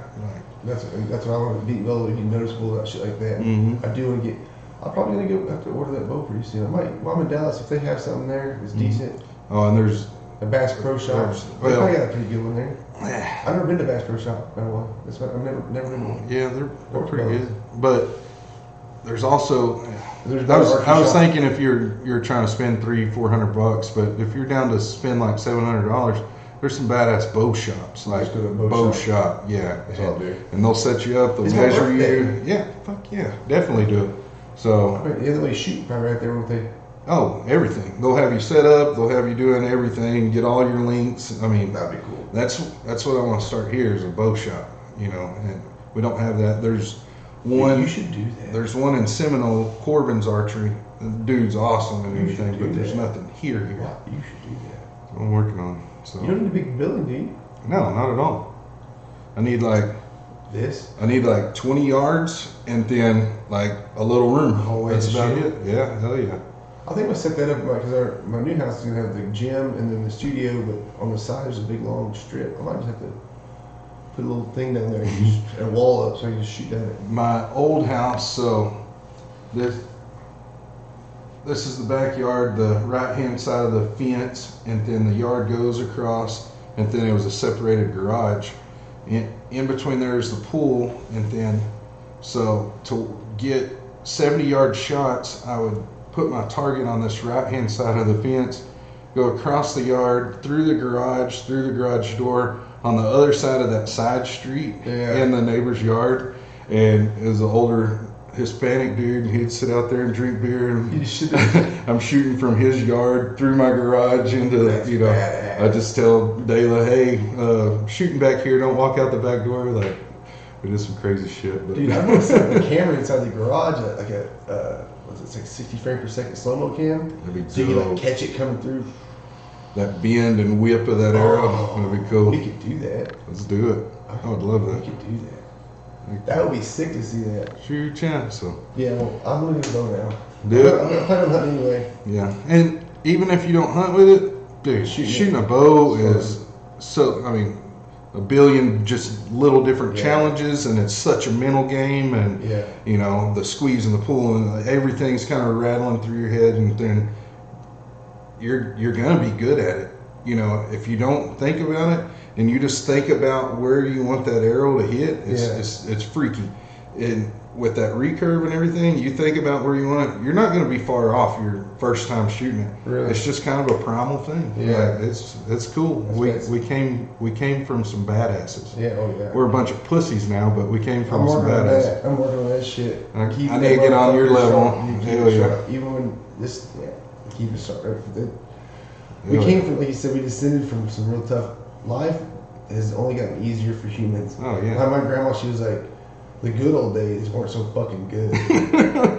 I believe that. She was in depression. She's like, I remember like getting an orange for Christmas was a big Oh deal. my god. Like clothes and all its hand downs, like shoes that's got resold and shit. We don't, yeah. So it's good. And then like, and if Like, always the hell like getting an apple with a worm was like a great thing. They got some protein with their fur. Dude, they didn't eat God much damn. of stuff. I mean, think about it. So yeah. So We just in from fucking badasses, and I want to try to keep that little bit of badass. I always think about like the World War II vets I see them. They're all about gone. Like they're literally all about. yeah, for sure. gone. And I'm like, there's you guys. There's not very many people walking the earth that are like you fucking people. Yeah. There's still some Vietnam and Yeah, you they're know, getting older it too, is. man. Korean guys, the Yeah. Korean wars, Yeah. they're about finished off too. I mean, Yeah. there's not really like We still have several friends, you know, that even served and Oh yeah, everything I know is- some. Mikey Johnson's a bad bad motherfucker. bitches. Yeah. He wants that's a bad I motherfucker. don't know him. I know of him Yeah. because I I've can heard bet the he's a good same. friend of mine. He's Yeah. a bad motherfucker, but Yeah. there's still like Tim Kennedy. Have you seen that guy? Oh I yeah. love that guy. Dude. You know, I like that guy. He's unapologetically fucking man. Yeah. for sure. Testosterone, like workout. Yeah, we just got done doing a badass workout. You pussy motherfucker, don't shooting guns. Fuck terrorists. I'm like, yeah. Yeah, he is awesome. You don't do that. I come and find you and I fucking kill you. Kill you. You don't do that. He was on the. Did you see him on the Joe Rogan podcast? He was saying something about, I guess, one of these people that was over there, like one of the civilians. They were saying what these people were doing to him, and they were like, "We're gonna find him. We're gonna hurt him." Yeah. And the guy was like, "No, no." He's like, "No." And he told him this big, beautiful story. He's like, Yeah. "I know, but I still don't want to hurt that guy." He said, I made it out because of love and I don't want that. I fucking like you, but I still want to hurt those bastards. That Yeah. guy's a bad. And He's so, like, he's so like, badass. I'm going in there and I'm tearing this fucking place down. Yeah. Like, and you believe him. Yeah. Like, Well, I follow him now on Instagram and I watch his workouts at the Honored Academy in Uh-huh. Austin, and that place is dope. He gets after it, dude. They Mm. get all his buddies they get after it. That Honored Academy does these. You can get certified through barbell training, maces, everything. They're $1,000 a pop, dude. This day I'm doing one at the end of this summer for barbells. I'm gonna try to get all the way through Honored Academy. That place is sick. That place is fucking sick. I've heard of it, but I've never even looked into it whatsoever. well, They have supplements and all kinds of stuff, Oh, it's right? the best, Yeah. dude. I took Alpha Brain right before I took this. Okay. Right before this. Alpha Brain is the shit. I've heard of that. Shroom Tech is what I take for my pre-workout, dude. Hmm. Everything on it has is natural. It's legitimate. It's the shit. That shit works. The pre-workout tastes like straight dog piss ass because it's natural, but it works. I don't take the pre-workout anymore. Yeah. One scoop of it is horrible, but it works. Been Everything's addicted natural. to that. Pre's? Yeah, I did. I don't fuck with And Pre's. now I don't do them at My all. pre-workout Shroom Tech. Yeah. It's from mushrooms.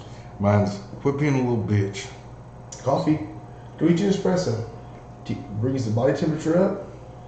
You're gonna be jacked out of your mind from the caffeine. Go ahead and get a workout. Switch your nuts off. Coffee is probably one of the best pre-workouts you can do. Yes, sir.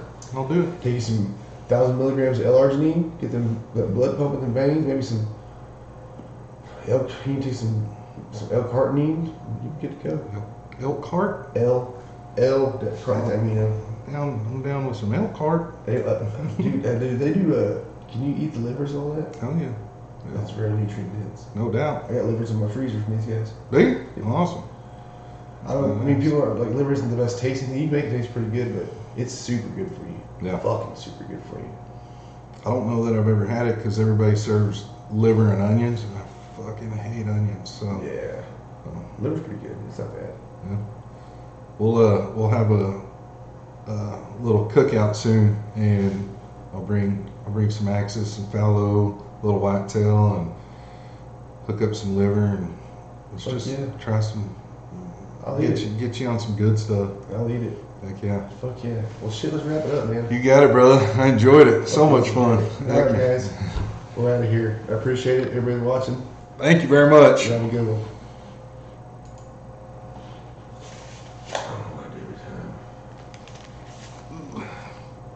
I'm gonna take a picture of this for you. I was telling about this. Huh? I was telling you about this. Oh, it froze. No, when I end it.